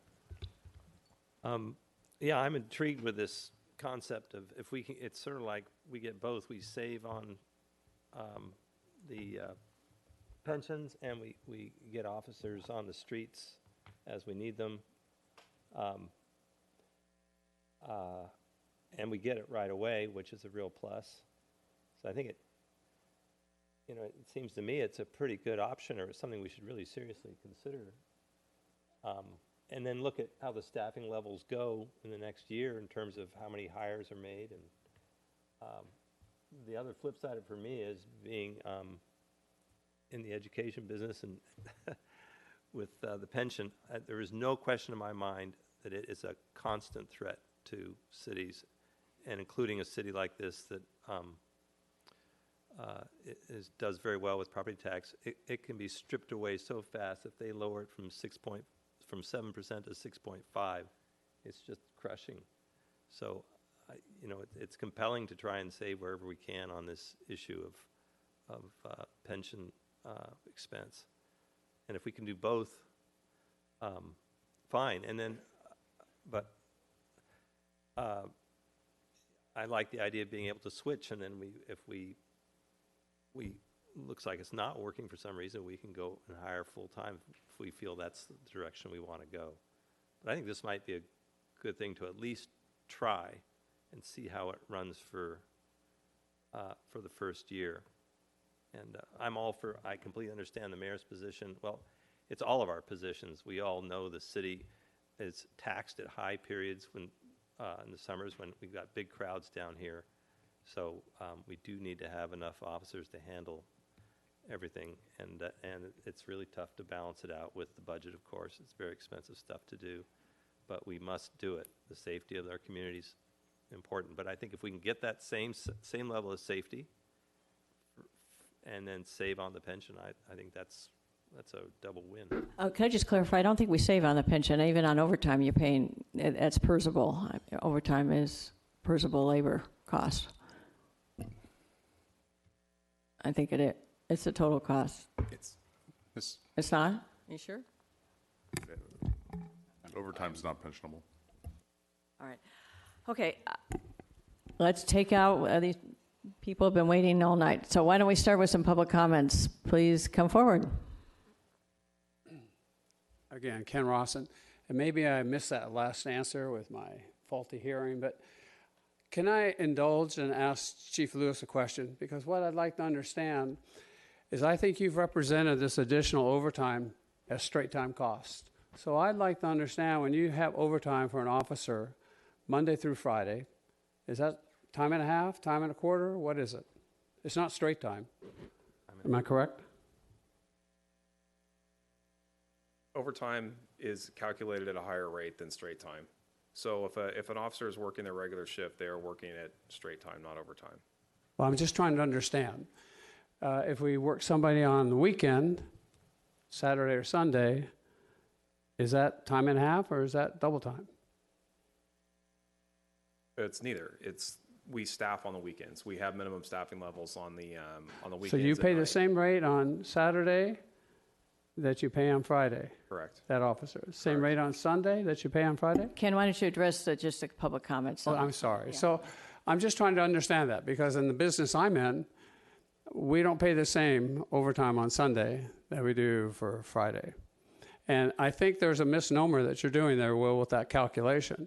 If you're paying, let's just use that number that I'm used to for overtime for many positions, then really all those burden rates that you were talking about that are on top are done away with, because you're actually going to pay 1.5. You're going to pay $150,000 just straight salary on that overtime. I realize the burdens are gone and the overlays are gone. And then the next thing I want us to consider is we're not going to be putting a starting person's salary on overtime. You're going to put much more senior people that are also going to go on overtime. So you're going to have another compounded issue. So I agree with Councilman Duffy. We, I believe, have an issue here in this city of, as you brought out, Mayor, of seasonal people that come in during the summer. And to me, that's something that we need to be able to expand our workforce to take care of that tremendous inrush we have for June, July, and August. And to me, even though there's a overtime cost that's a premium, I still think having experienced officers that are seasoned to our city, it's best to expand it on an overtime basis. Thank you. Next comment, please. My name is Craig Batley, Mayor Dixon and council members. It seems to me if you pay overtime, you're going to get less hours served because it costs more per hour than it would just be a flat rate. We have the finest police department in Orange County. If you call the police, they're there in 3 minutes at your home usually. And I think police presence is really a big factor. So the more police that are out there visible, walking around, riding their bicycles, so forth, so on, the better you are. I live in Area 4, I live in Area 2, I live in Area 1. Area 1 has 7 to 10 million people come down during the summer. That's the stats that are on the lifeguard website. A lot of people come down here, a lot of activities happening. They need more people down in the peninsula than any place in the city. There's no doubt about it. The other thing is we've had higher staffing in the past. I don't know how many more we were down, but we're down, 4 or 5, 6 positions. And so I think one position is really not a budget-breaking item for the city. This chief can decide where they deploy them. And in my opinion, they could use more police down on the peninsula, especially along the boardwalk. There's a lot of complaints down there. There's not enough enforcement down there. And I really think that the city ought to add at least the one full-time position. And in deference to possibly Will's comment, it takes maybe 4 or 5 months, 6 months to hire somebody. Why not authorize the overtime until a full-time officer is added? Okay, next comment, please.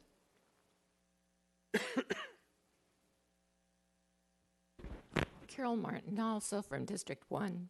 And having lived here more than 50 years, I was quite shocked when I called and was told by the dispatcher, this was 2 weeks ago, that they couldn't send anyone out because there were more people visiting in town, and so there was more need for police protection. And so they had no one available. The same thing occurred to my neighbor across the alley when both of us were trying to just take our car out of the garage. And there was no way that they were able to even consider sending someone out because they were so understaffed.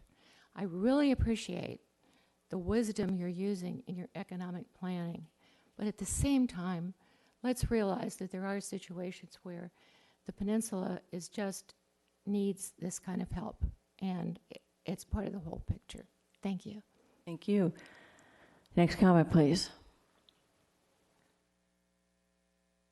Hi, I'm Maureen Cotton. I'm a resident 18 years. I'm also the president of the Peer-to-Peer Association.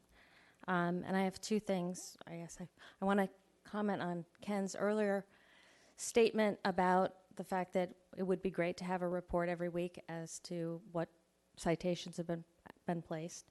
The second thing is that there seems to be a glitch in the reporting on the Newport Beach Police Department's website.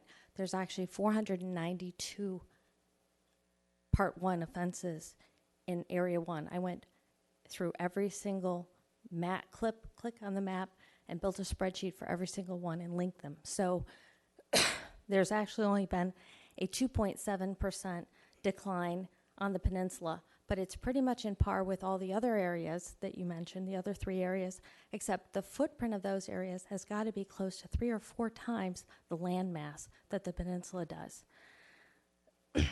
So in that regard, there's that. Another thing that Ken brought up, yes, the $95,000 would represent 2,080 hours worked by that police officer.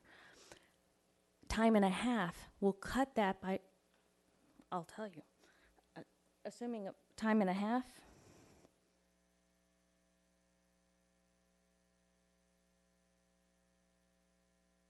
to 1,386 hours instead of 2,080 hours. So that's a huge reduction. That's 700 hours of face time that the police department doesn't have with the community, providing safety. The other thing to note, I apologize, is that research has shown that long hours as well as off-duty work can negatively impact officers' performance and even worsen their racial biases. Fatigue is bad for any work environment, but for police, the stakes are much higher. Officers have to respond to late-night calls, make split-second decisions, and de-escalate tense situations, sometimes in the middle of a 16-hour shift. So that also has to factor in. We don't want to be the city where a police officer made a bad call because he was fatigued.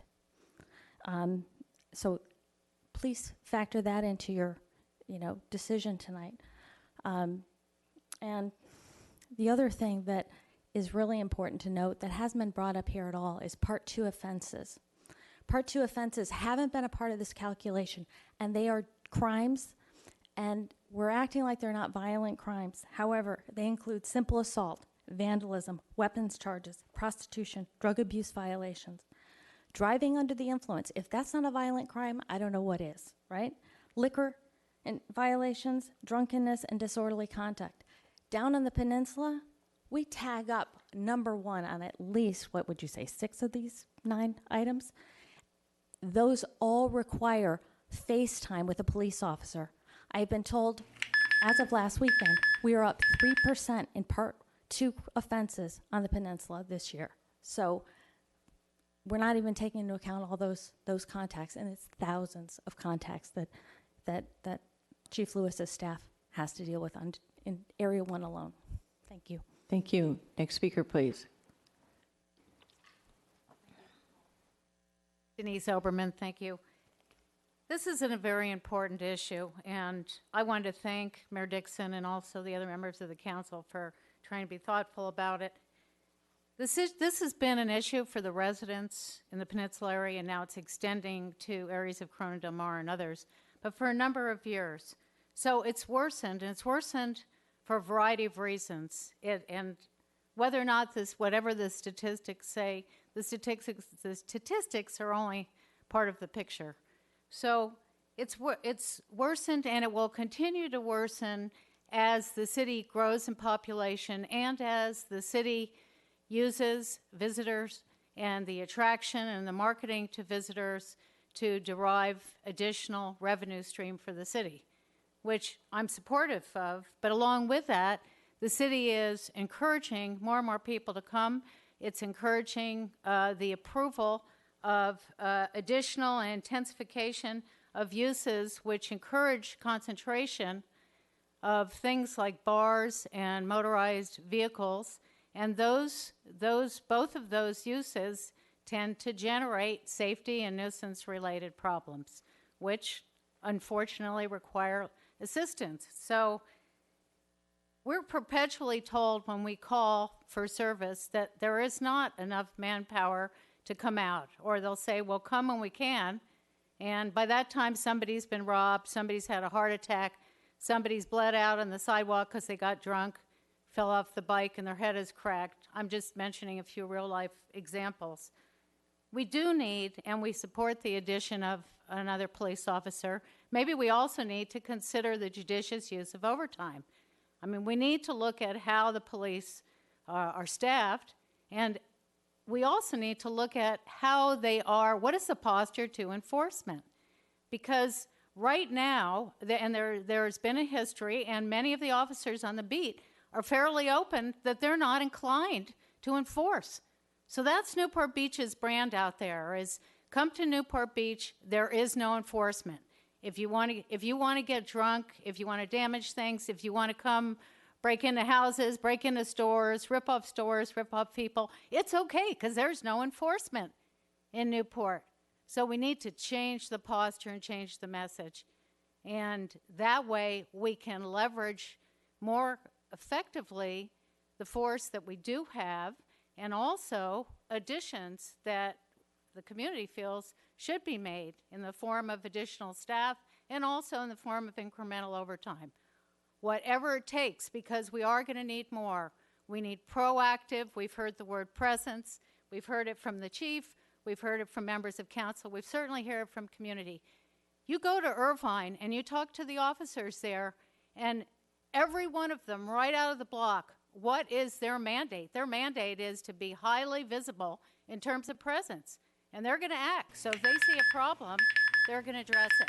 So I ask, I know other members of the community ask, that you approve this additional officer, that you approve judicious use of overtime, and that you provide leadership so there's a posture of enforcement where there hasn't been one. Thank you. Thank you. Next speaker, please.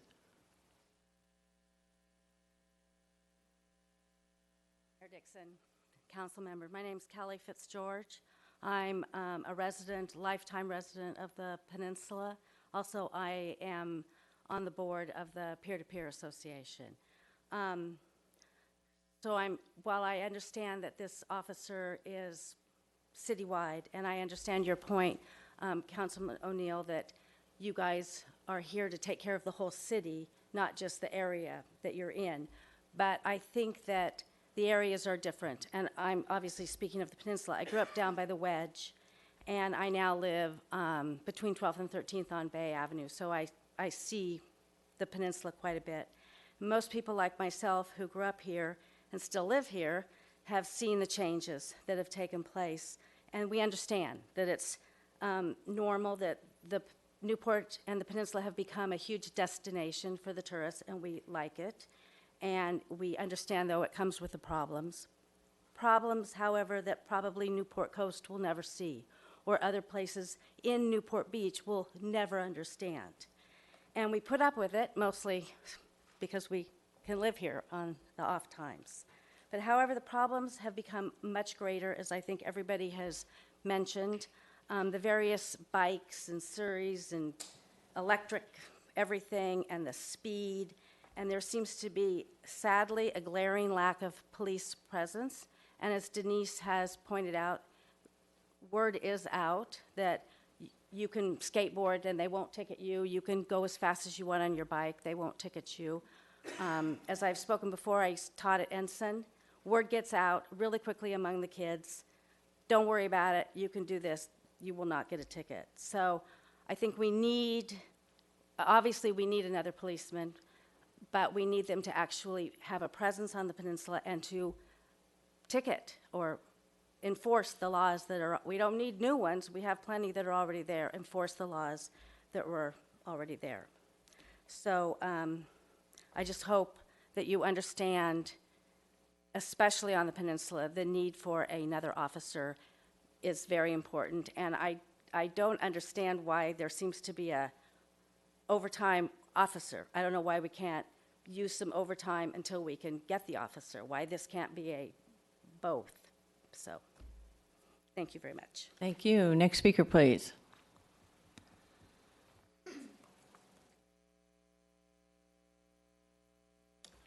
Hello, my name is Fred Levine. I've been a resident on the Peninsula for over 28 years. I'm a little kind of upset by the conversations we're having. I'm not really sure why the problem is getting another police officer to join the force. I believe it's needed. And I think maybe the question to the police chief, who's done an incredible job, is not, can he handle the overtime and would that be okay? Maybe the question should be, what would your first priority be? Adding another police officer and having overtime. And thank you, Mayor, for fighting for this. I think it's an important issue that the amount of money, if you take the overtime and look at how much adding another police officer, you're talking about pennies compared to what it is to keep the city growing and safe as it's been. I don't understand it. It's kind of confusing to me why we didn't sit here and say, that's a good idea and let's do it. I understand fiscal responsibility. Believe me, I run a company. I understand fiscal responsibility. But I also want to understand the common sense and safety of what's going on in Newport Beach. And it can't be just District 1, the peninsula that I live on. You have to look at the whole area. Some of the people made some comments about the new laws that have come out, have been very liberal. Wait till you see the influx of the crime that's going to happen by the people letting them out of jail and the underreporting of crime. We need to support the police. We need the extra police officer. And take a look at the money that we've given to other things that happened this evening, and look at the money that we're going to spend for one other police officer.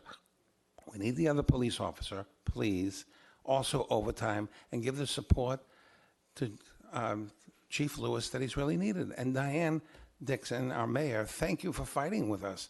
I just don't understand some of the other comments. I'm sitting there going, what, this isn't a slam dunk? This is Newport Beach. We need the extra protection, and look at the money. in the amount that we spend compared to what we're going to get as far as crime prevention. Thank you. Thank you. Next speaker, please.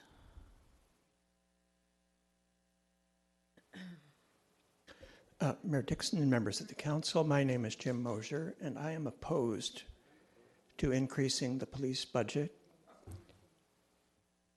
My reason is that the police budget is part of the city budget, and the city budget is a matter of allocating the limited finite resources, the financial resources that our city has. We are a wealthy city, but we do not have unlimited money, and the entire purpose of the budget is to balance where the money goes.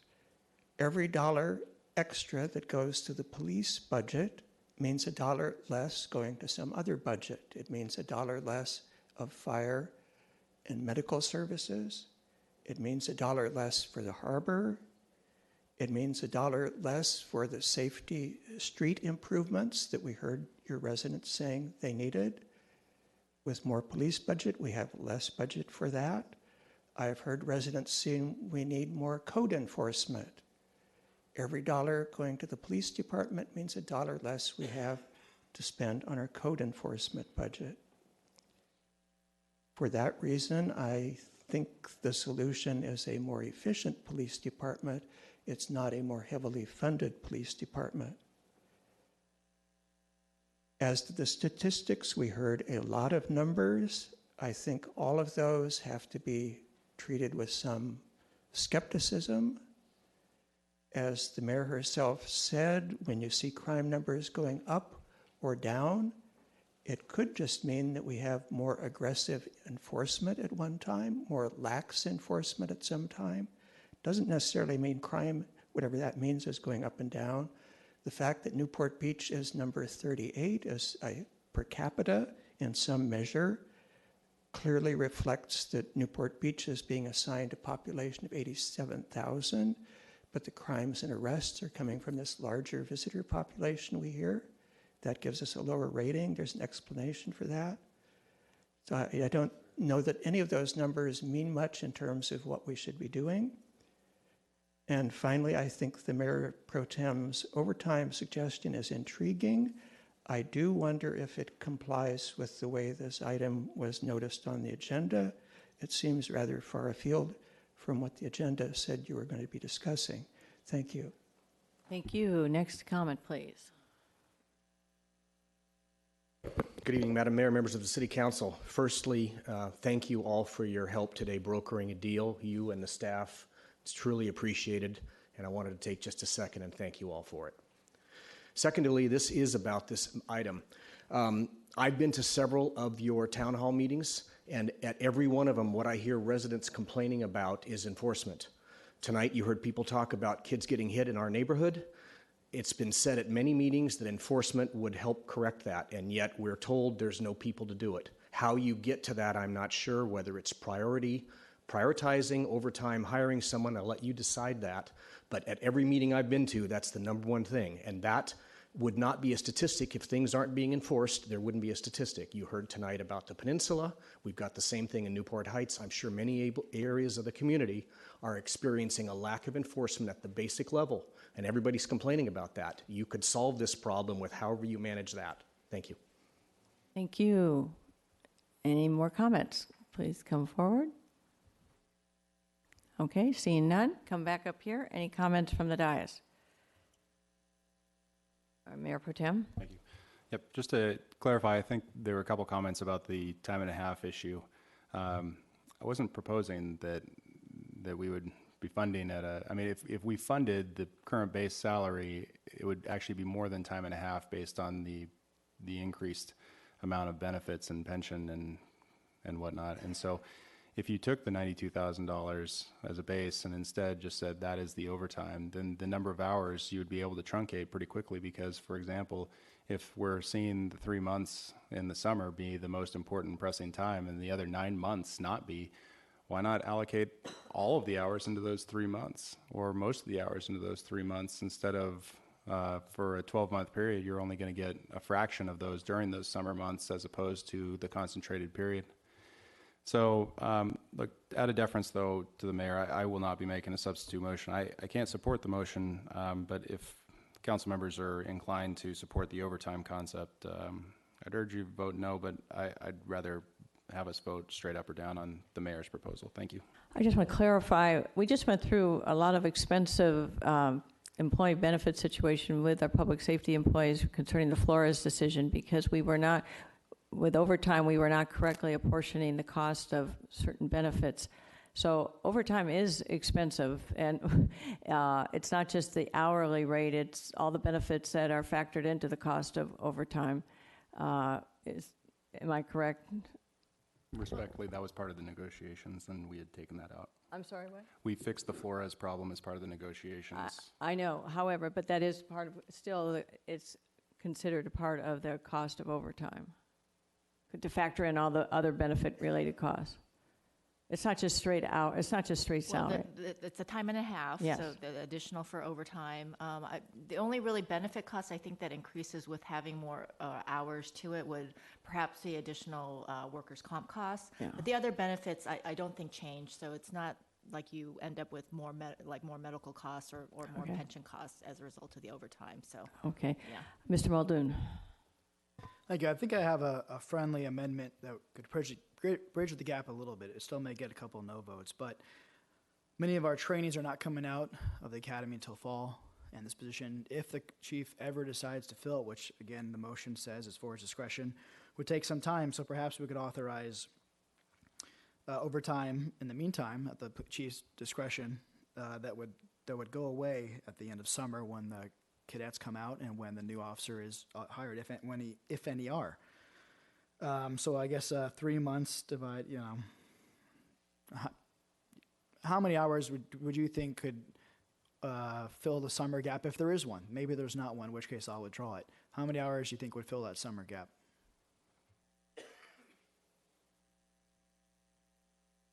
It's a difficult question to answer, and I want to be respectful about it because what we're talking about here, and I just want to sort of summarize the conversation I'm hearing again. When we talk about minimum staffing levels, that is something that over time we have money budgeted for to deal with minimum staffing levels now.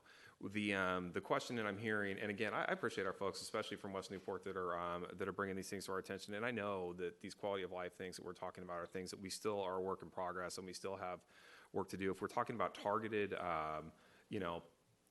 issues specifically related to boardwalk enforcement and quality of life things, we could create not create a gap, but if to call that a gap. And perhaps that we wanted to emphasize presence on the boardwalk, we could use overtime specifically for that, and that overtime that we would use, we would focus during the summer months, if that makes sense the way I'm trying to explain it. So it's, I hope I'm answering your question. It does, and Chief, it's a tough question. I would not be concerned so much as giving you direction as to whether it's a boardwalk or whether it's a certain area and whether it's house calls or patrol. That's entirely up to you. How about I'll just throw this out there. Let's see. $25,000 worth essentially would cover us for the 3 summer months if a position is roughly $100,000.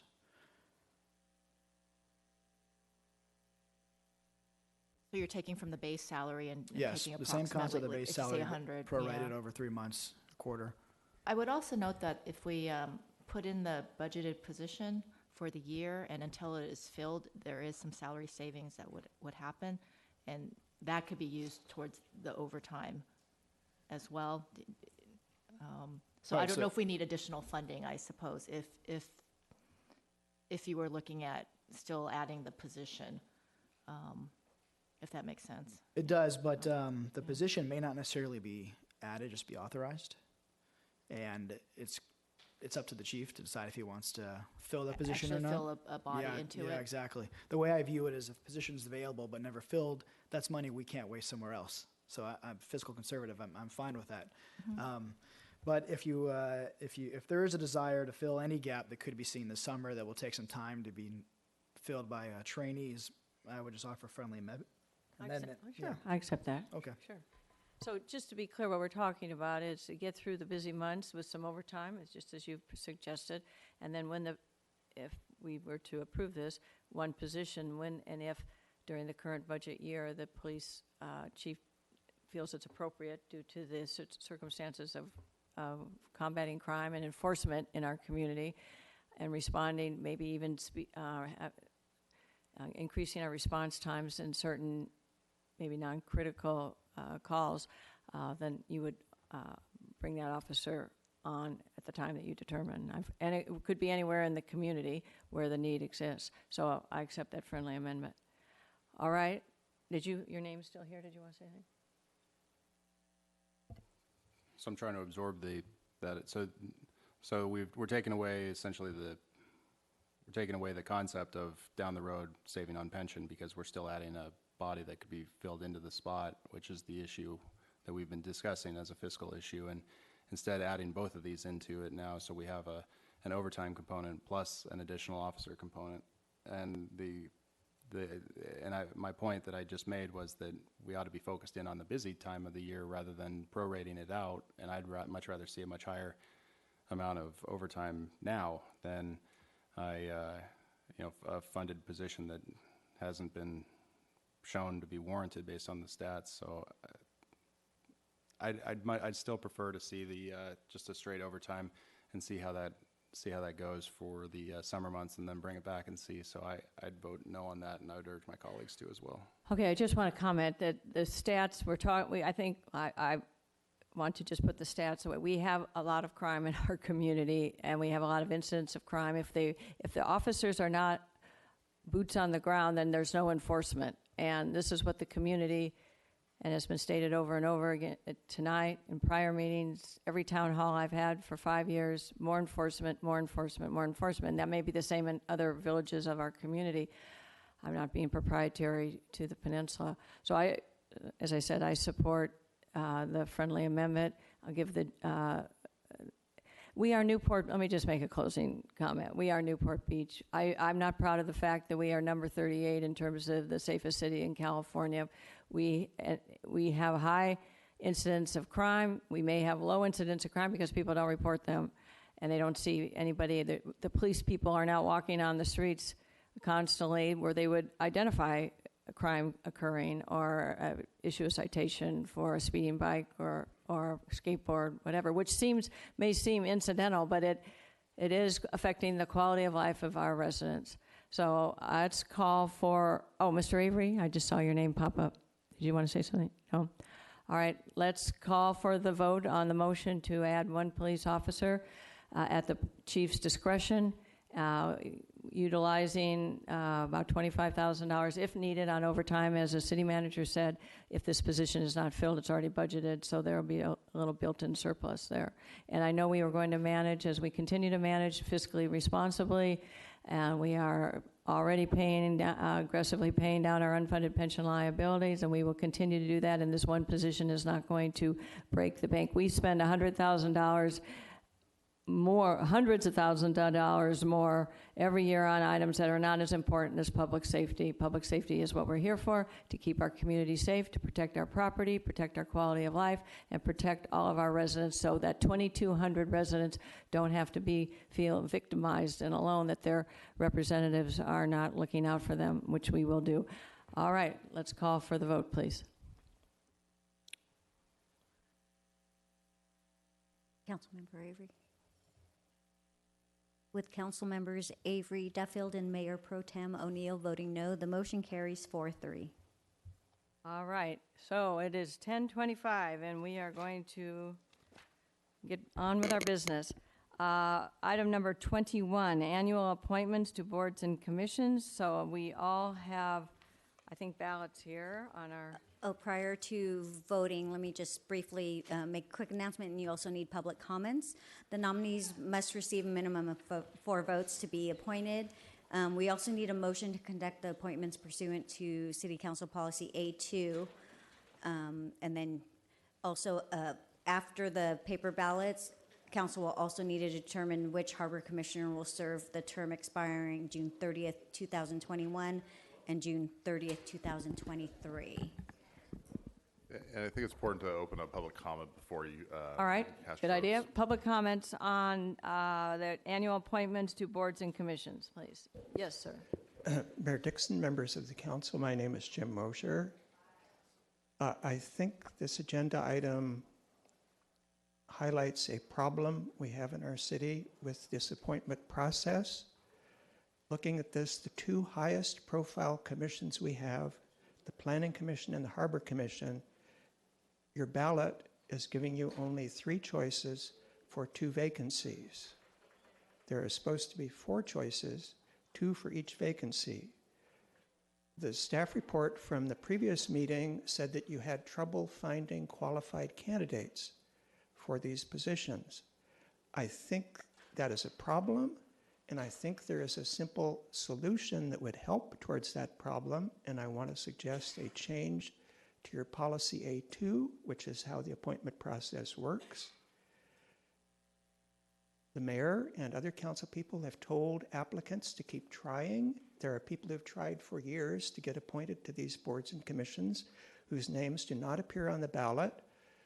The reason they don't appear is because their applications have disappeared from the clerk's files.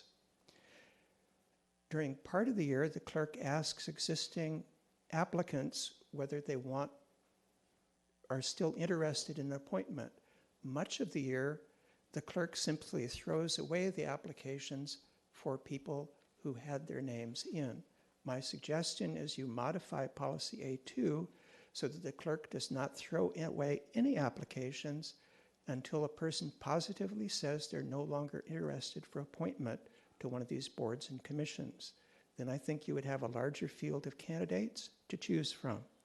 And then related to that, your policy A2 is supposed to limit the terms to encourage turnover in the boards and commissions, so those people applying will think they have a realistic chance of being appointed. So I strongly have to object to the suggestion that Arlene Greer should be reappointed for a 3rd term to the City Arts Commission. That's totally contrary to the message that you want to give to people, that they have a chance of being applied. They have no chance if the incumbents are going to be reappointed year after year after year. Thank you. Thank you. Any other public comments, please come forward. Okay, let's come back up here. Ms. Brenner, want to speak? I actually like Jim's idea about not sundowning our applications, and I think we should consider that. But I also wanted to say that having served on this interview committee this time, it was very enlightening to me.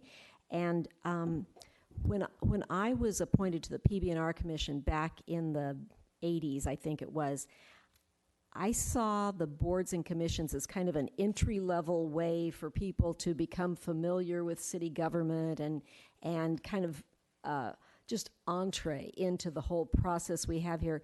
After doing these interviews and now after serving on this council and seeing the importance of our commissioners and what our commissioners recommend to us, I have a completely different way of looking at this now. I think it's imperative that we get people on our boards and commissions that have the qualifications, the experience, the expertise to make recommendations to us that we can really trust. And so I think that we need to start maybe emphasizing the skill set that we're looking for in commissioners. For instance, on the Planning Commission, I spoke with Simone about it, and I think the next time we do this, I'd like to have him either sit into our interview process or tell us what questions that we need to ask, because I think we need somebody on the Planning Commission that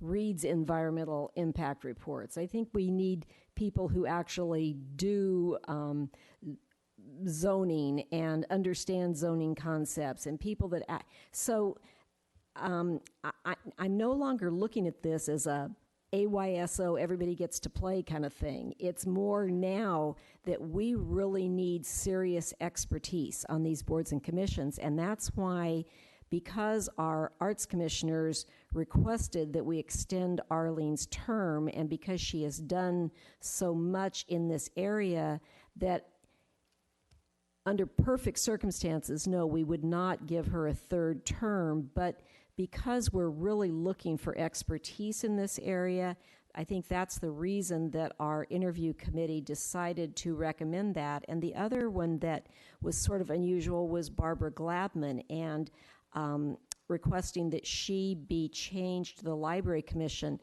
the Library Board of Trustees, because when Barbara came in and talked to us, she had a scrapbook of her involvement with the library from day one and how she had raised funds for the library in the past. And we're looking at having to raise money. We believe in public-private partnership. And so we're looking at, if we're going to build a new conference facility for the library, that it be a fundraising effort. And so that's why the committee suggested that we appoint Barbara to the Library Board of Trustees. So I think we were making some really concerted efforts to look for people that had the kind of expertise that we need so that we can use them as a real resource for the council. And so I think it was a little bit different this time, but there were reasons for that. And perhaps in the future we approach it a little bit differently so that we can get more of the people with the skills that we need. I think that's a very good comment. I think there's always room for improvement. I will say the numbers this year, we had 43 applicants. I don't think that included the current applications, so it was many more than that, because if the 2-year-old applications continue to be reviewed, and 5 incumbents, and we did 21 interviews, so 50% of the applicants were interviewed. A real challenge is, and we're seeing it in Mr. Mosier made the comment there should be more, and maybe this is a charter or policy consideration to review, is that there should be more candidates, but if candidates are not applying to your criteria of having the experience that we need, we're just not going to put, and I've seen that happen in prior years on the council and prior councils, they'll just fill that space, and people may get on there that really don't have the expertise or the interest or the qualifications. And we're trying, and it's also a double-edged sword, because we're trying to I encourage people to apply, and then there are very few openings too, so it's a challenge. Mr. Mayor Pro Tem, you want to make a comment? Well, I wanted to ask a question real quickly. I mean, my understanding to Councilmember Brenner's point about Chair Greer was that even though the charter says 4 years, she had asked only to serve 1 year. Right. Correct? Okay. I mean, I'm comfortable voting for her under that circumstance. If we can do that, that's fine. Well, I mean, we can't restrict it, right? It's under the charter, so it's really just an honor system. And so if that's what she had represented to you, I don't have any reason to doubt her. So okay, all right, fair enough. All right, shall we vote? I also need a motion to proceed pursuant to Council Policy 82, a motion, a second, and a vote, please. All right. Go ahead. You want to... So moved. I'll second the motion. All right. Everybody vote.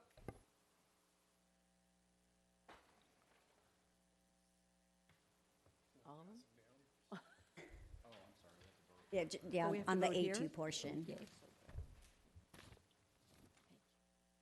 Mayor Dixon. I'm sorry?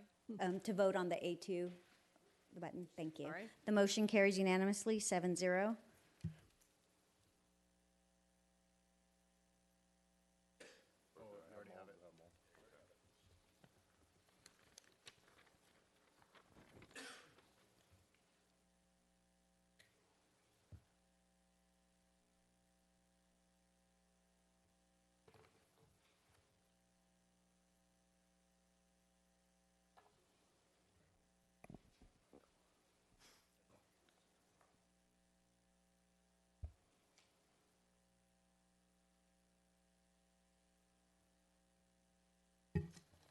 Okay, I'm going to read these board or commission at a time. So for Board of Library Trustees, and again, in order to be appointed, the applicant would need 4 votes. So Councilmember Muldoon voted for Janet Ray and Ash Kumra. Councilmember Avery voted for Janet Ray and Barbara Glabman. Councilmember Duffield voted for Janet Ray and Barbara Glabman. Councilmember Herdman voted for Janet Ray and Barbara Glabman.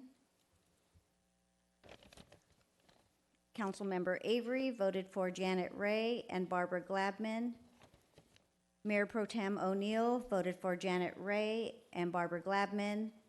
And Mayor Dixon voted for Janet Ray and Barbara Glabman, with Janet Ray receiving 7 votes and Barbara Glabman receiving 6 votes and Ash Kumra receiving 1. Janet Ray and Barbara Glabman are appointed and reappointed. Now for Building and Fire Board of Appeals, Councilmember Muldoon voted for Robert Alkey. Councilmember, wait a second, I have 2 for Avery, then That's because I got Avery's and he got Brenner, but he crossed his Brenner out and put Avery in. So the one that says Got it. Avery is really Brenner. Yeah, actually, all of ours got. They're all mixed up. Okay. I know, my apologies. Okay, so that was Avery Councilmember should be Brenner Brenner. voted for Janet Ray and Barbara Glabman. Okay, back to Building and Fire Board of Appeals. Let me start over again. Councilmember Muldoon, Robert Alkey, Councilmember Avery, Crystal Chavez Jones, Councilmember Duffield, Robert Alkey, Councilmember Herdman, Robert Alkey, Councilmember Brenner, Robert Alkey, Mayor Pro Tem O'Neill, Robert Alkey, and Mayor Dixon, Robert Alkey, with Robert Alkey getting 6 votes and Crystal Chavez Jones receiving 1. Robert Alkey is reappointed. Now for City Arts Commission, Councilmember Muldoon votes for Arlene Greer, Councilmember Avery, Arlene Greer, Councilmember Duffield, Arlene Greer, Councilmember Herdman, Arlene Greer, Councilmember Brenner, Arlene Greer, Mayor Pro Tem O'Neill, Arlene Greer, and Mayor Dixon, Arlene Greer. That's unanimous to reappoint Arlene Greer. For Civil Service Board, I'm not going to go through each one. Let me just look. Just to make sure, that would be unanimous for Mike Talbot. Okay, for Harbor Commission, again, this is also one where council will need to determine who receives which term. So for Harbor Commission, there are 2 vacancies. So Councilmember Muldoon votes for Marie Marston and Steve Scully. Councilmember Avery, Marie Marston and Steve Scully. Councilmember Duffield, Marie Marston and Steve Scully. Councilmember Herdman, Marie Marston and Renee West. Councilmember Brenner, Marie Marston and Renee West. Mayor Pro Tem O'Neill, Marie Marston and Renee West. And then Mayor Dixon, Marie Marston and Steve Scully. So with Marie Marston receiving 7 votes, Steve Scully receiving 4, and Renee West receiving 3, Marie Marston and Steve Scully have been appointed. Parks, Beaches, and Recreation, there are 2 vacancies.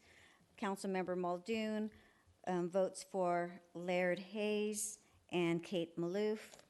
Councilmember Avery, Laird Hayes, and Kate Maloof. Councilmember, sorry, the paper is sticking together. Councilmember Duffield, Laird Hayes, and Kate Maloof. Councilmember Herdman, Laird Hayes, and Kate Maloof. Councilmember Brenner, Laird Hayes, Kate Maloof. Mayor Pro Tem O'Neill, Laird Hayes, Kate Maloof. And Mayor Dixon, Laird Hayes, and Cynthia Sender. Laird Hayes received 7 votes, Cynthia Sender 1, Kate Maloof 6. So Laird Hayes is reappointed and Kate Maloof is appointed. And now for Planning Commission, there are 2 vacancies, one for Sarah Klastermeyer and Mark Rosine. I'm sorry, that's Councilmember Muldoon's vote. Councilmember Avery, Sarah Klostermeyer and Mark Rosine. Councilmember Duffield, Sarah Klostermeyer and Mark Rosine. Councilmember Herdman, Sarah Klostermeyer and Alex Chazen. Councilmember Brenner, Sarah Klostermeyer and Alex Chazen. Mayor Pro Tem O'Neill, Sarah Klostermeyer and Mark Rosine. And Mayor Dixon, Sarah Klostermeyer and Alex Chazen with Sarah Klostermeyer receiving 7, Alex Chazen 3, and Mark Rosine 4. Sarah Klostermeyer and Mark Rosine are appointed. So let me go back to Harbor Commission. So there is one term that expires in 2021 and one in 2023. What is the desire of council? I move that Marie Marston has a longer term. A second. Okay. Brett Avery. We could just do hands on that. All in favor?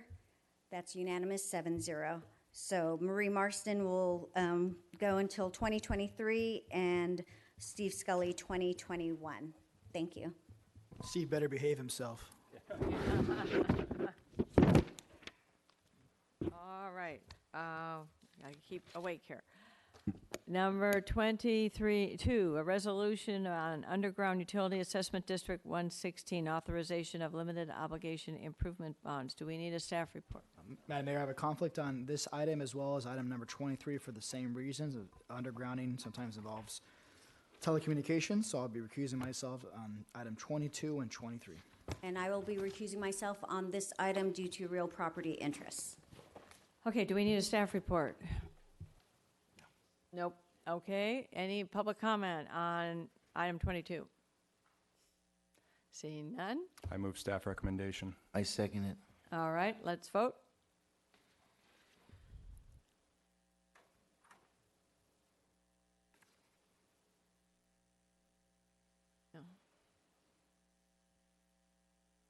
With Councilmember Muldoon recusing himself, the motion carries 6-0.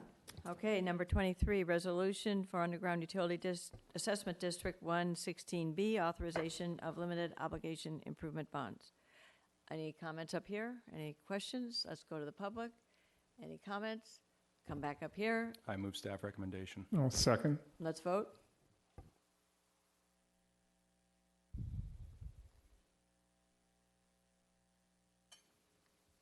With Councilmember Muldoon recusing himself, the motion carries 6-0. Okay, number 24, resolution on the City Council Policy Manual Update H1, the harbor permit policy. We may need a little staff report on this, so thank you for hanging out here, gentlemen. Madam Mayor, I'm going to recuse myself on this Okay. item. All right. Mr. Miller. Thank you. Thank you, Madam Mayor, members of the City Council. This was brought forth by the City Council at the last meeting to be discussed today. There's a proposed revision to Council Policy H1 in the staff report. So I don't have too much more to say, except on my computer screen here, I have the aerial maps available and loaded in case the City Council would like to look at various areas of the harbor.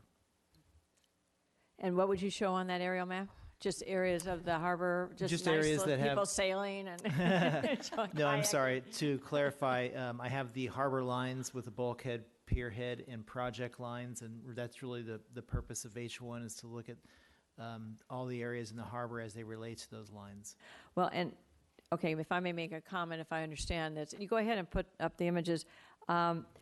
This is really a cleanup of a prior revise of H1, that what these images that you're showing, if my understanding is correct, they were not brought in as addendums to the newly revised, the council voted to revise the harbor policy in February 2018.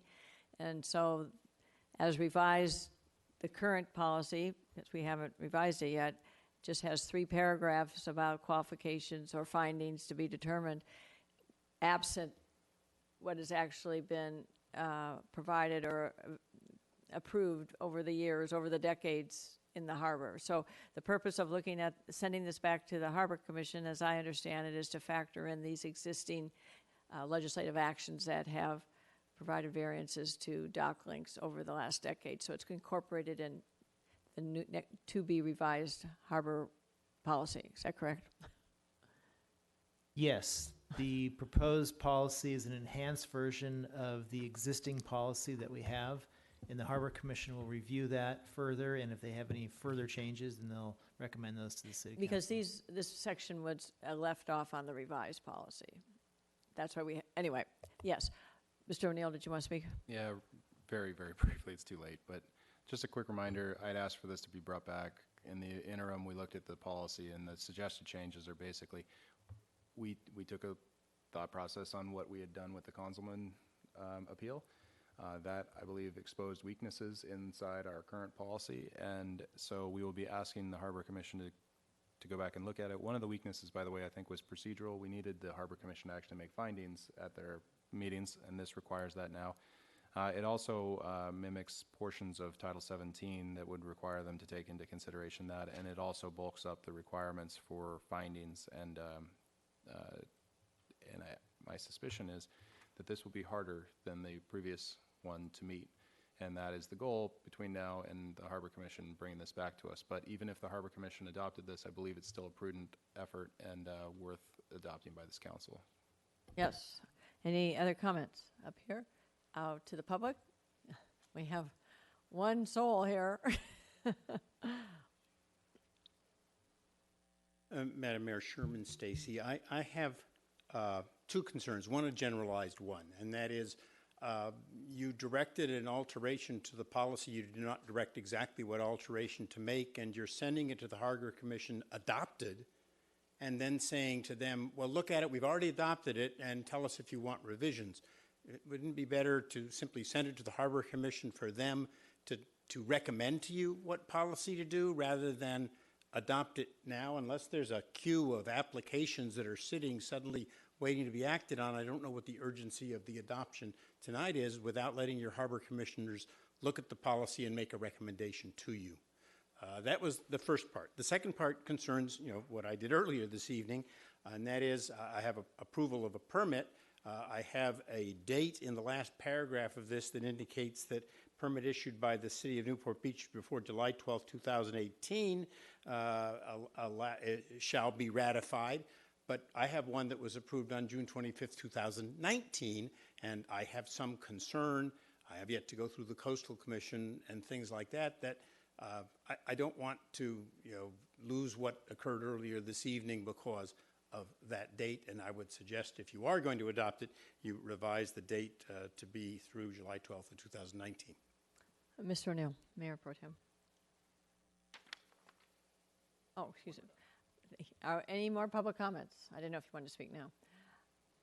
Mr. Mosier.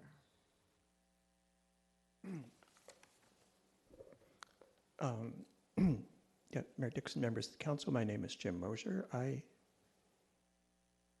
think it's a good policy. I think it would have resulted in a different outcome on the matter that you heard earlier tonight. Reading the policy as I understand it, it says that in the future, no pier will be allowed to extend beyond the pierhead line unless it's presently permitted to do so. And even those that are presently permitted might be reviewed if they are to be reconstructed. I do also find it a little strange that you are adopting it and then asking the Harbor Commission to comment on it after the fact, although I don't have a strong disagreement with your doing that. And I think the policy is fairly well written, although I find it slightly ambiguous. The first paragraph is telling the Harbor Commission that the policy is setting the goal and there's limited exceptions. It doesn't exactly say what the exceptions are, but by implication, as I understand it, to approve an extension, the Harbor Commission initially would have to make all of the 1, 2, 3, 4, 5 findings that would be considered on appeal. And I would like clarification that that's how this is supposed to work. The findings that are listed in the last paragraph on the first page happen not just on appeal, but on the initial consideration of the request to extend a dock. I take it that's what it's meant to do. Thank you. Any other public comments? Please come forward. So we'll close public comments. Mr. Mayor Pro Tem. So, Aaron, I just want to point out it was fairly well written. So we got that going for us. So I just want to, real quickly before we get down, to answer Jim's last point, yes, the goal is for all 5 factors to be analyzed by the Harbor Commission, and if brought up on appeal, it would have to be reviewed on council. I think that's fairly clear, and that's my understanding. Anyway, To Sherman's point, I do want to make sure, we took this in order for a very specific reason. We don't want to cause what we had voted on earlier to be abrogated by what we're doing right now. So is there any concern from our city attorney's office that's what we're doing, and if so, how we would remedy it?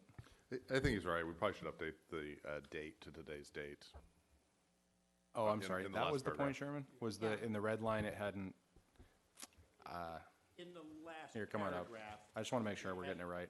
that foot is effectively sort of a grandfathering clause in the last paragraph, but the grandfathering date was last year. So You know if what? you brought the grandfathering date forward to Yep. before 11 o'clock today. Yeah, okay.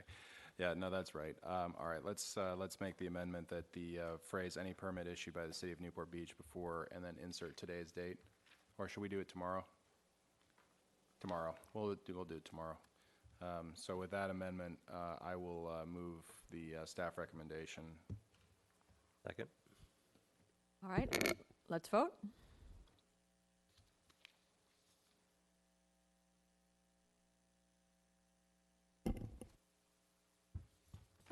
With Councilmember Duffield recusing himself, the motion carries 6-0. Madam Clerk? A motion to reconsider the vote on any action taken by the City Council, either this meeting or the previous meeting, may be made only by one of the council members who voted with the prevailing side. Are you going to do any adjournment? Did you want? Yes. No? Yes. Okay, so we have a memorial adjournment, please. I'd like to adjourn the meeting tonight in honor of former Mayor John C. Cox Jr., who passed away last week after a lengthy illness. John served on our city council for 16 years, and until Kevin became mayor, John was the youngest mayor that had ever served our city. You replaced him in that. I worked on John's original campaign, even though I didn't know him at the time. John was a very pro-business, pro-development council member, and that was back when we had lots of land to be developed. But one of the most interesting things to me about John was that he and Gene Watt served together on the council and had a very lovely friendship. John used to always tell me that Gene was very reasonable and easy to deal with, and that they could talk about just almost anything, and I thought that was a great endorsement for both of them. When I became chair of the PB&R Commission, John was mayor, and we actually have a picture of us. Do we? We don't. We can't get it up, but we have a picture of John and I back in the 80s cutting the ribbon on Bonita Creek Park, and so it was interesting. And John, for me, I was able to talk to him about all kinds of city issues and really learned a lot from him. The only thing we seriously disagreed on was he did not think I should run for city council. He told me it was way too much work.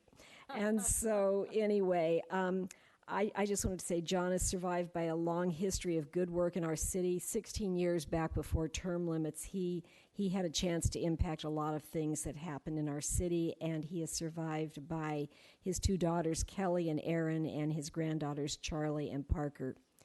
Thank you. Thank you. We are adjourned. Thank you.